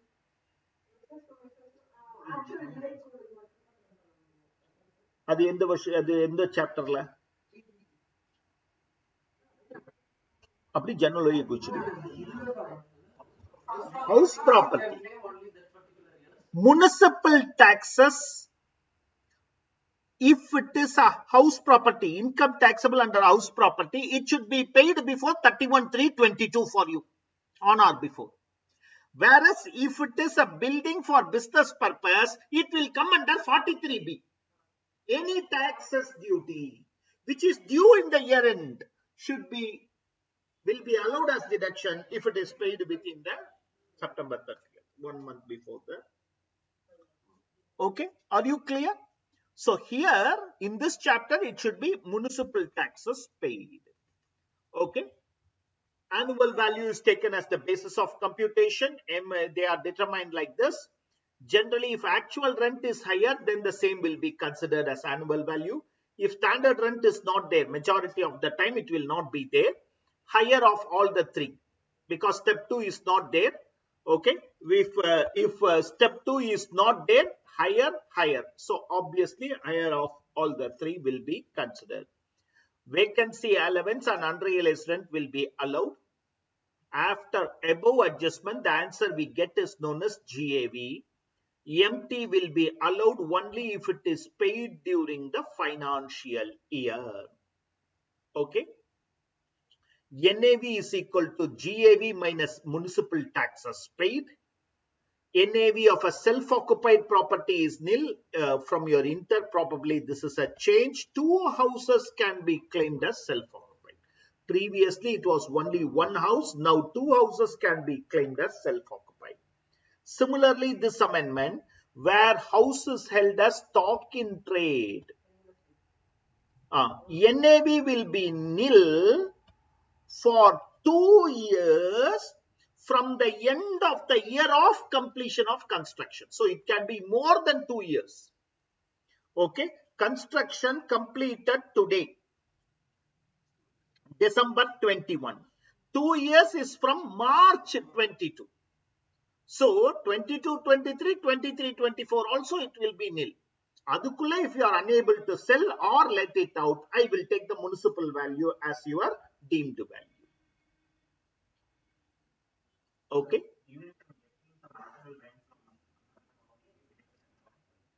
No. Only if it is self-occupied. If it is let out, yeah, you can claim self-occupation benefit for 2 houses. Previously, if 2 houses are self-occupied, one is deemed to have been let out. Now it is not, now that is not there. Standard deduction 30% of net annual value. It is straight. Okay, straight. Interest on borrowed capital will be allowed for let out.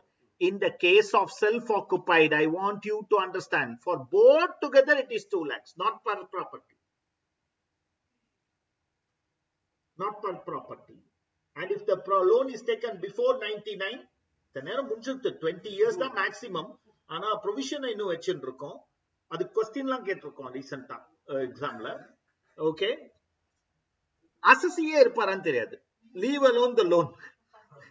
Okay, 30,000 if the loan is before 1499 or if the loan is for repairs or renewal. Fresh loan taken to repay the old loan will also be allowed. Okay, pre-construction period will be claimed for 5 years, will be accumulated and claimed for 5 years. Unrealized rent recovered, arrears of rent realized or taxable in the year of receipt, even if the property is not existing. We wrote it as into a couple of questions. Okay, remember, maximum interest is 2 lakhs. Okay, can HUF claim the benefit of self-occupation, or is it only for can company claim? Firm, company, firm and all cannot claim. There is nothing called self-occupation. Can HUF claim? Means the answer is yes. Okay, Hari Prasad Bojranwala case, they said HUF is also a cumulative family members, they can claim.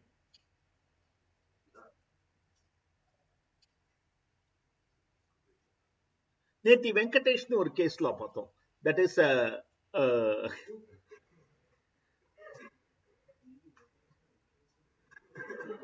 Venkatesh தானே? Yeah. That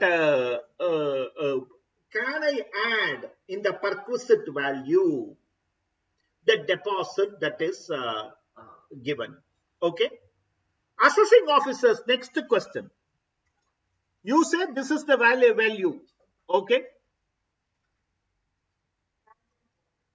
இல்ல அதுதான் வெங்கடேஷ் இல்ல. Okay, sorry.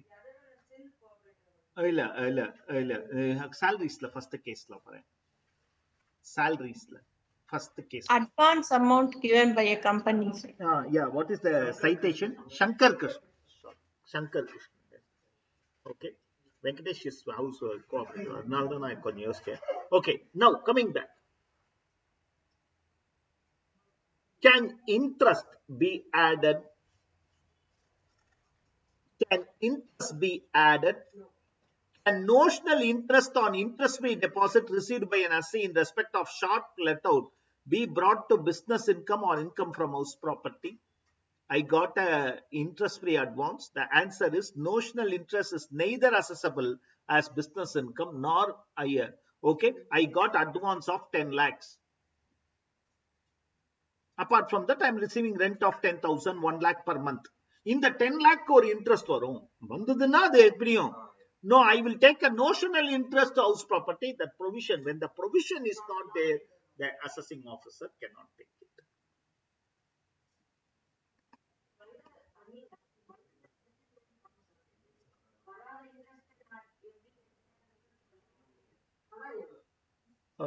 Mostly this is the citation itself says Asian Hotels Limited. Mostly in the business associates receive பண்ற interest advance.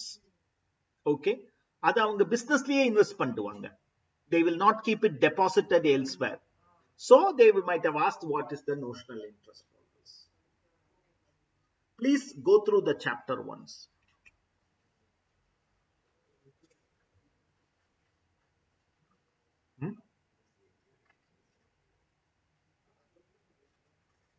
என்னது ராஜா?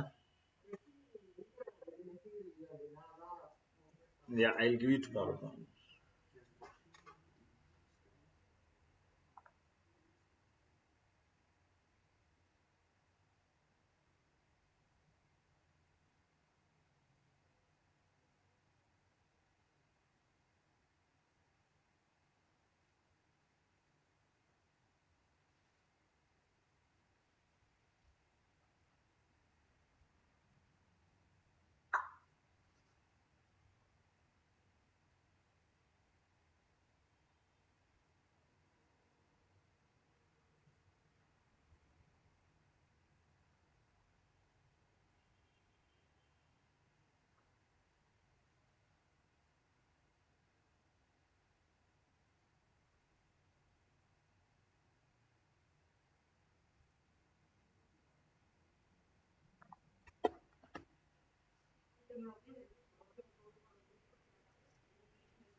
See, municipal taxes for a building.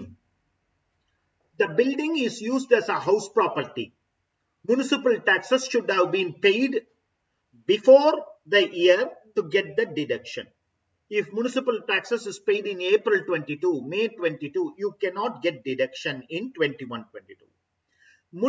The building is used for your own business or profession, or the building is let out on a business basis for your business or then the time limit available for claiming the municipal taxes is not covered under 23 but under 43B because it is not coming under house property chapter. It goes to PGBP chapter. Chennai properties case, NDR warehousing, Rayala Corporation.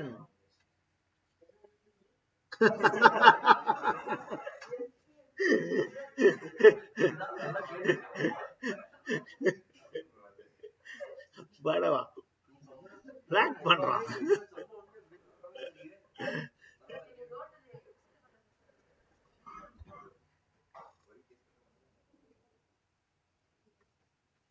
In all those cases, it is held if the object class of the company is letting out and the primary source of income is from such object, then it will be taxable under PGBP and not under IHP.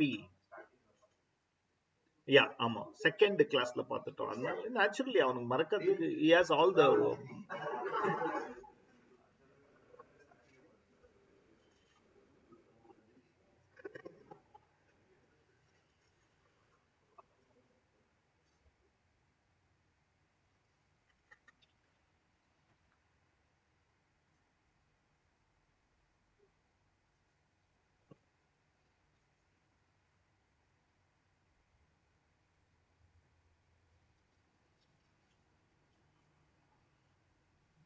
first a small question on pre-construction period so that you get to just recollect what is pre-construction period, and then we'll see some quick questions.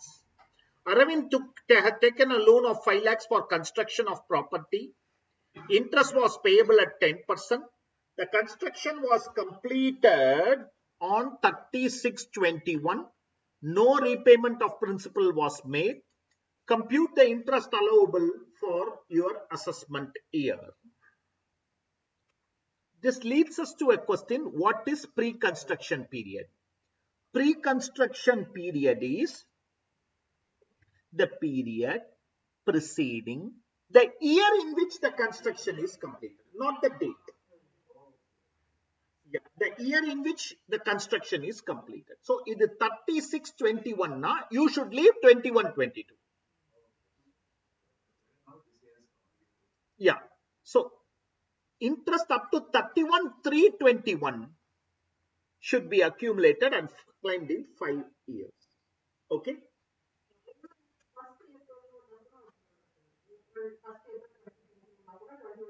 ஆமா ரிவர்ஸ்ல சொல்றேன்.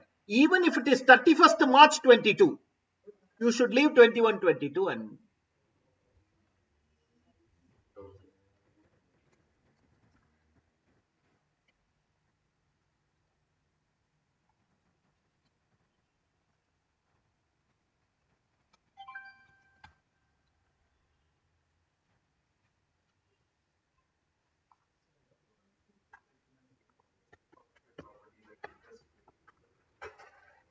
எனக்கு தெரிஞ்சு change ஆகல. இப்பதான் சொன்னேன் 2 lakhs வரைக்கும் claim பண்ணலாம்னு.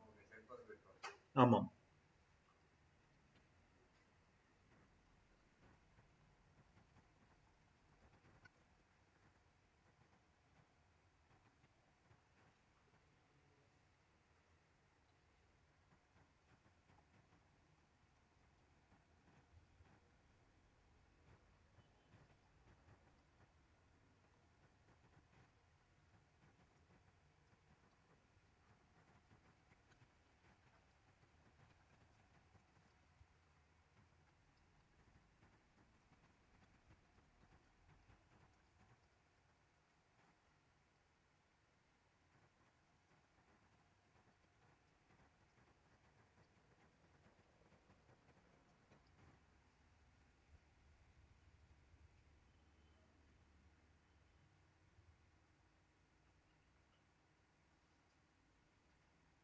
PCP means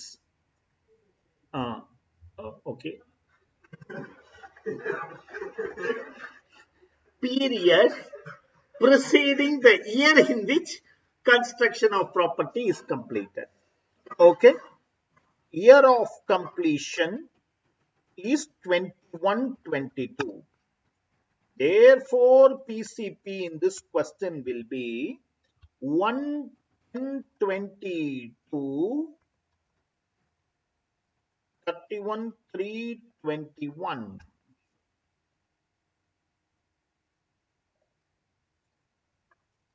Interest of PCP, okay, 5 lakhs into 10% into 6/12.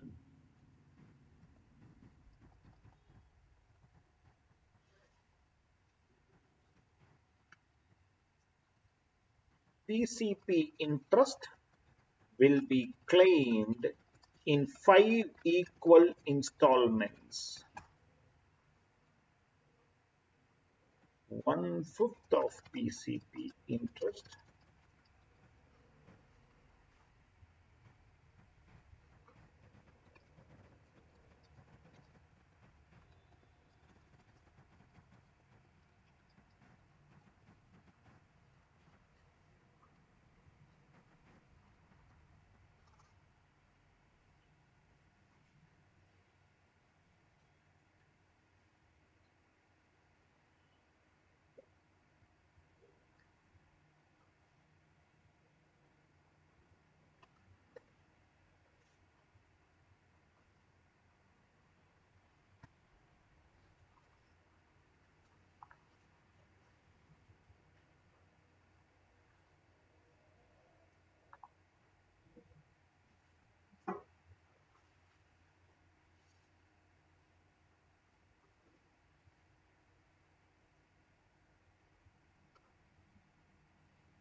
overrunning. Okay. Mr. Manish owns 2 house properties, one at Kolkata, wherein his family resides, and the other in Mumbai, which is unoccupied. He lives in Jaipur for his employment purposes in a renter house. For acquisition of house property in Kolkata, he has taken 40 lakhs at 10% on in 1/4/2020, not repaid any amount so far. For Mumbai, 10 lakhs at 11% on 110 toward 20 towards repair. Towards repairs. Compute the deduction available. What is the deduction available?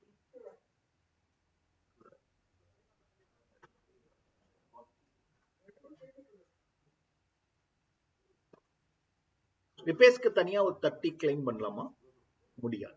Totally you can only claim 2 lakhs. But we'll take this opportunity to write the amendment, not of this year, but what you have now missed it.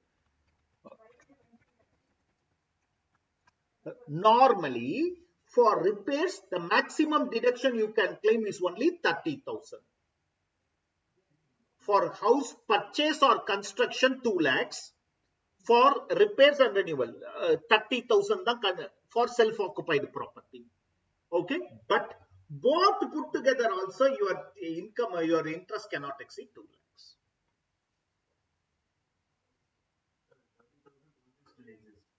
Yes, sir. For repairs and renewal. For self-occupied property. For let-out property, you can claim any amount.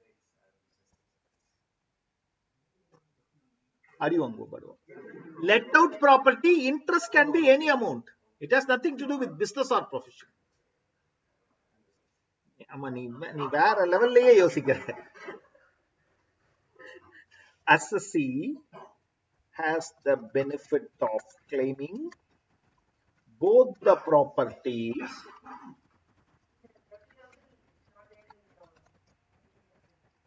it is there.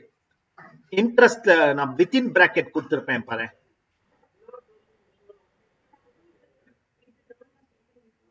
And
Suppose this is 1,50,000 and this is 1,10,000.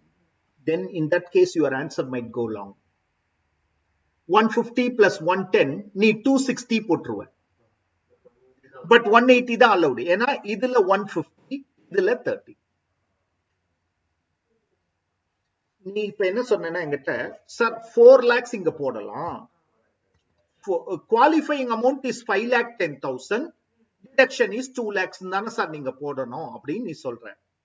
That's what is your contention.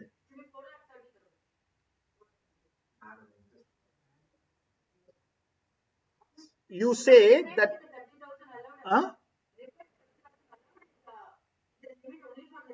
yeah.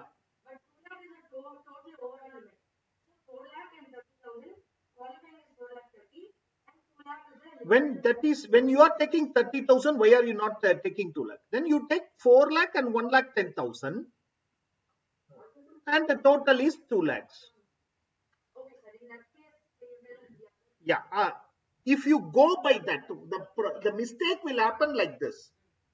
Suppose this is only 1,50,000.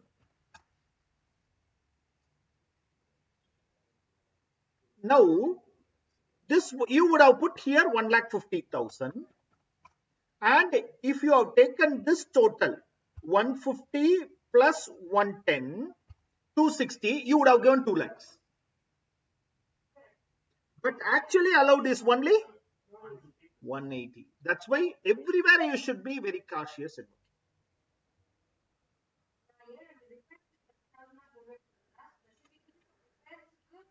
Specifically purchase or construction ku 2 lakhs. That is after the amendment. Even when you are studying inter, that both is not there. When you are studying interest, only one property. அப்பயும் 2 lakhs தான்.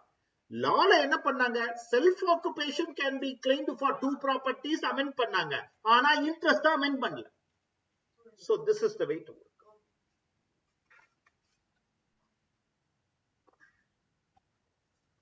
Ashish has a property whose municipal value 230, fair rent 220, standard rent 220.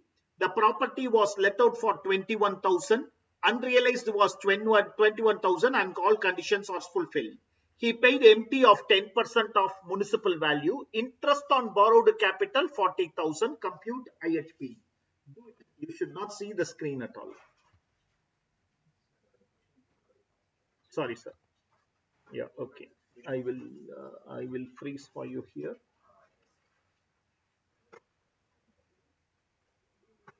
Huh?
Thanks தான் ராஜா.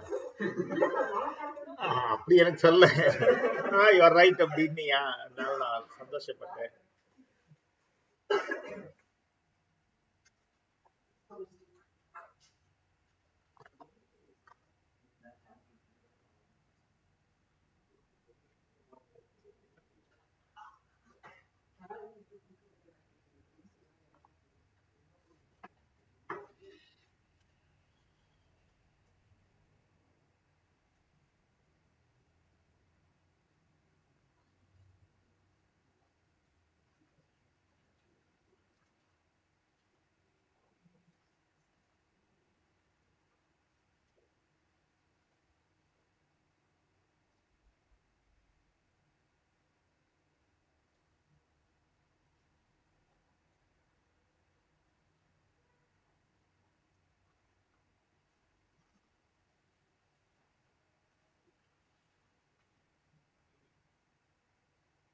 Done.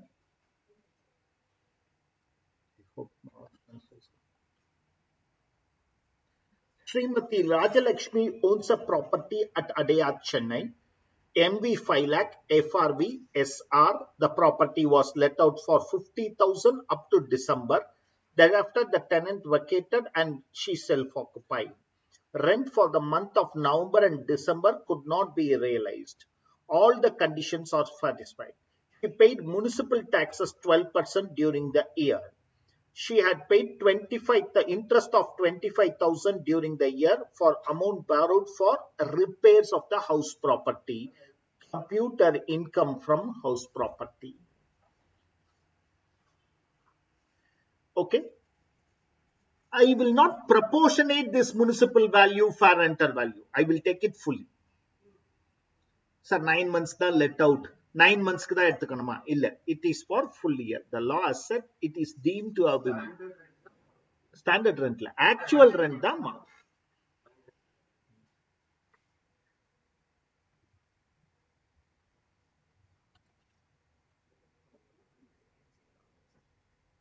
Vacancy elements is if the property is not let out.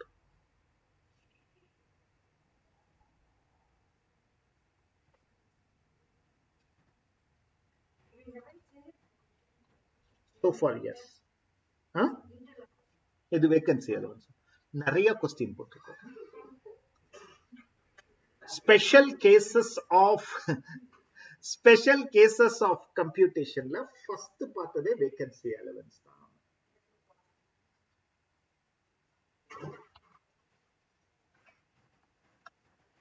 ஆனா இன்டர்ல தான் இதெல்லாம் கொஸ்டினே.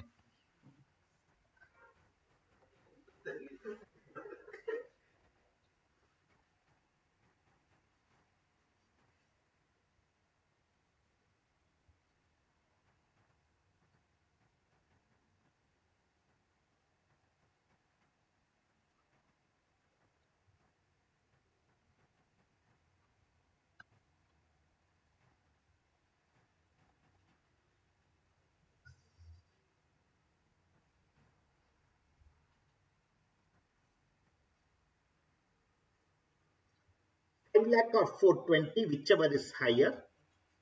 That with 480, whichever is lower. That so 4,80,000.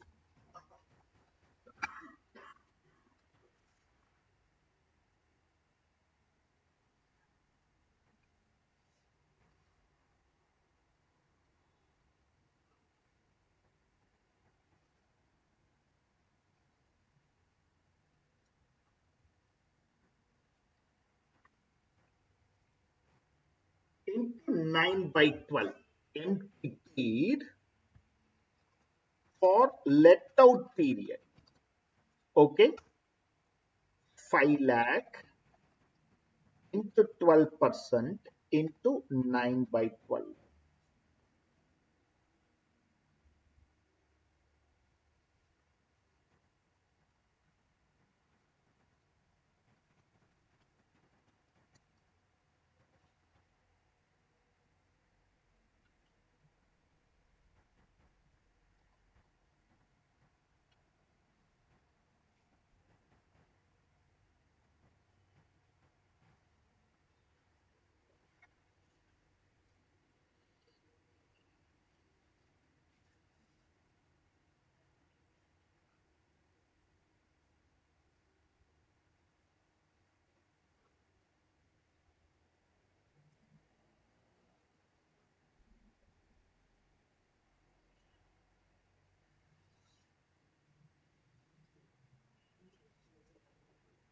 Yeah, and the important.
There is a difference between intention to let out and the property remains vacant, and there is no intention to let out. In the first case, vacancy happens. In the second case, it is self-occupation.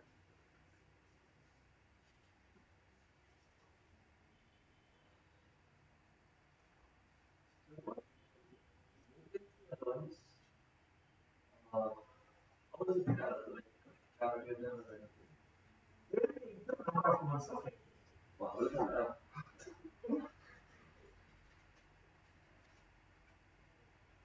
ಅಲೋನ್ಸ್ನೊಳಗೆ ಏதாவது ತನಿಯಾಗಿ ಇಲ್ಲ ಪಾರಜ. யோட calculation ஒண்ணுதான். என்ன அந்த extra artificial vector minus பண்றோம். இந்த ERV போட்டு தனியா minus பண்றோம்.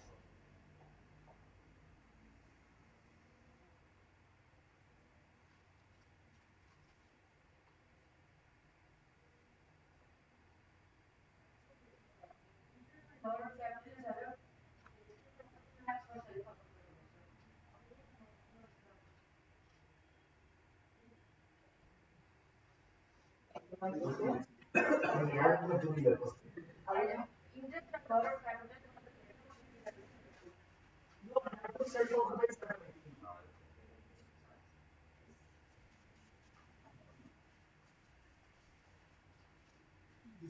Going under the concept of partly self-occupied for a particular period of time, partly let out. So I have worked it out separately for no problem.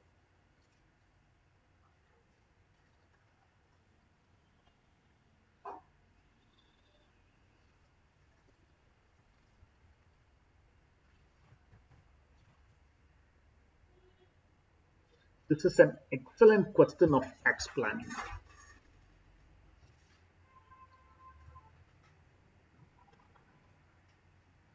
Shall I? Shall I? Ganesh has 3 houses, all of which are self-occupied, not both, all of which are self-occupied.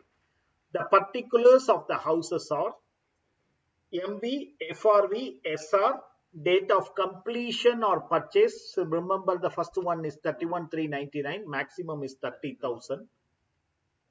The second, no problem. MT paid. Interest for repairs, only 30,000 will be allowed if it is self-occupied. If it is let out, entire 55,000 will be allowed. Current year interest on loan purchased for house.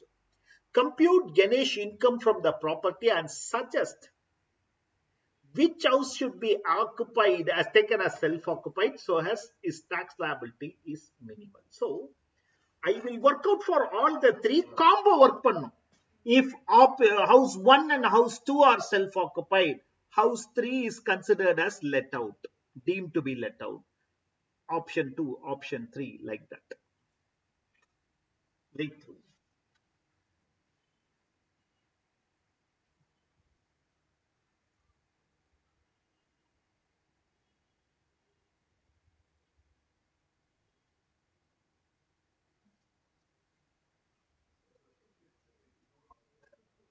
Treat it as self-occupied.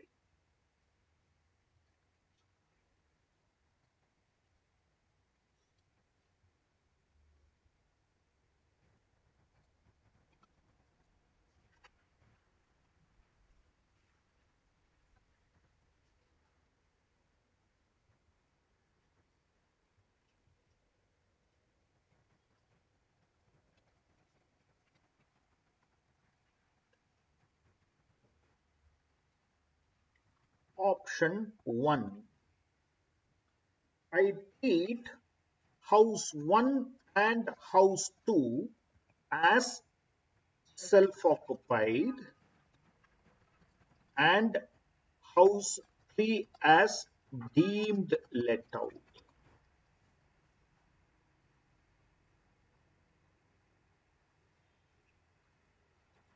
NAV of H1 and H2 will be nil.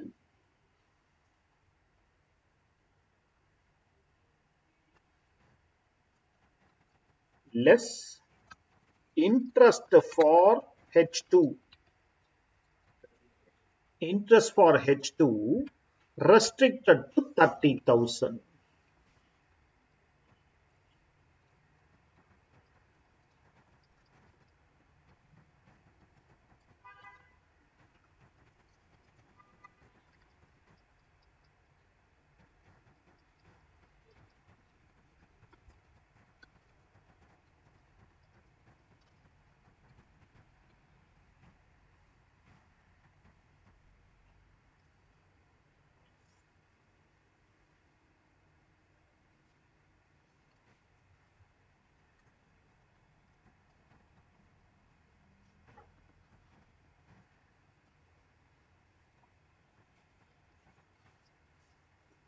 House 3's GAV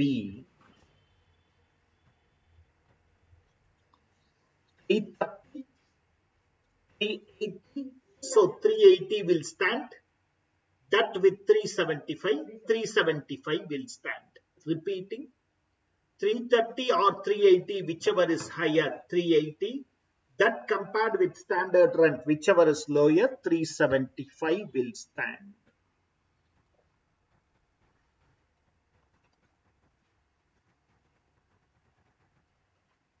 Municipal taxes paid, 6% of municipal value.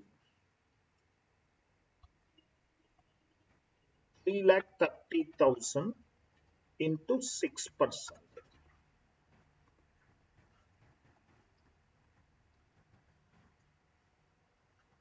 NAV.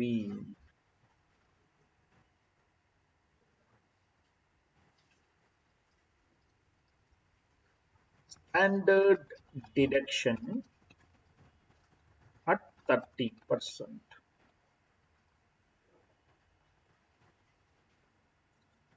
Interest on loan.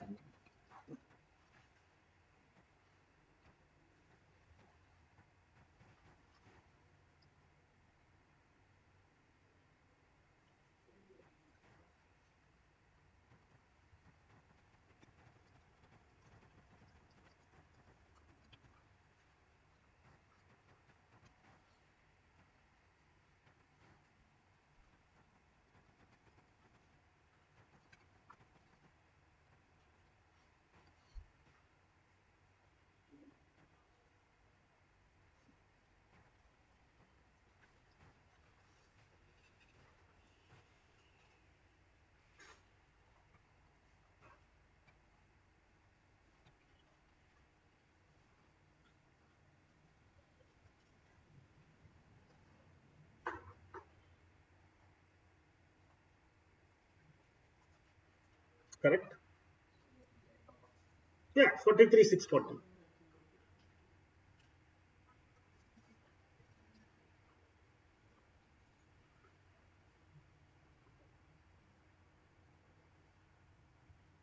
Seventy-three 640 valda Raja. Minus 30,000.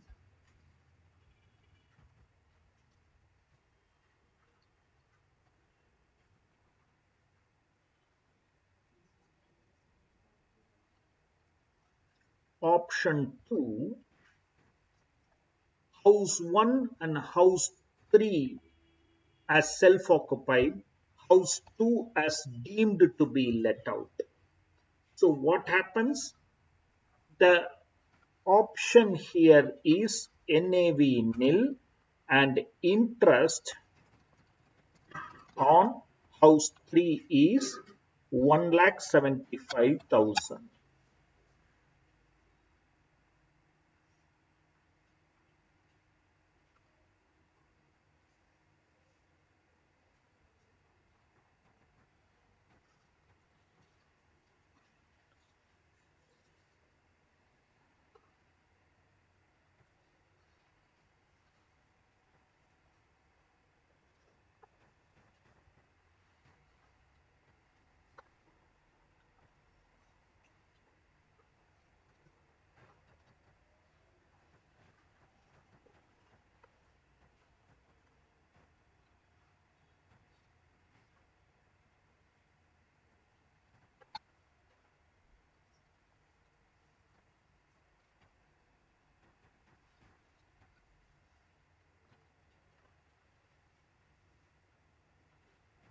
Just check whether the answer is right.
So 30,000. Uh-huh.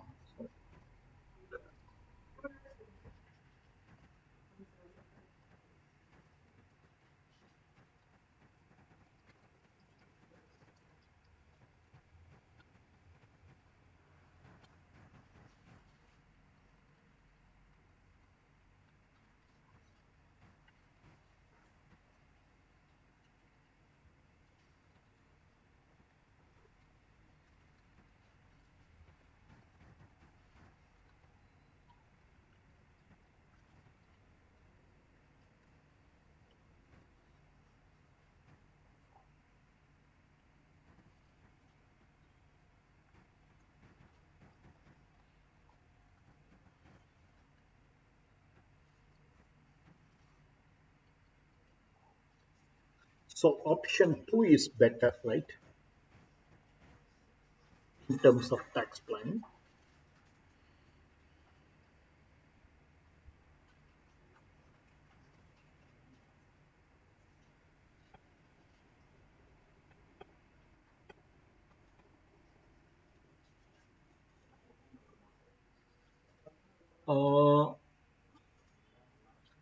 கேட்கலாம் கேட்கணும்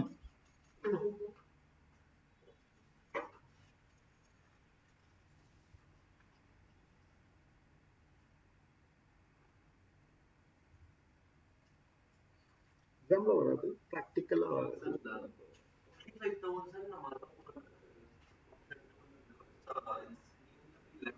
yeah since it is yeah no limit only for self occupied 2 lakh or 30,000 limits.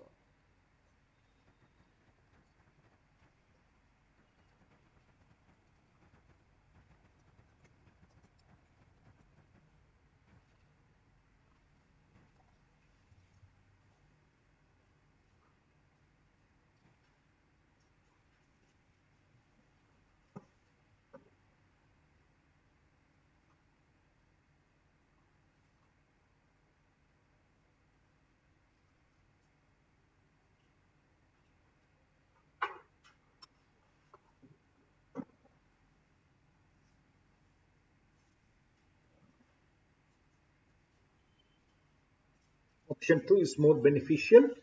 We'll continue tomorrow morning. Again, 6 o'clock. House property clubbing set off is the arena of coverage. Meet you 6 a.m. tomorrow morning. All the best, friends. 6:15. Yeah.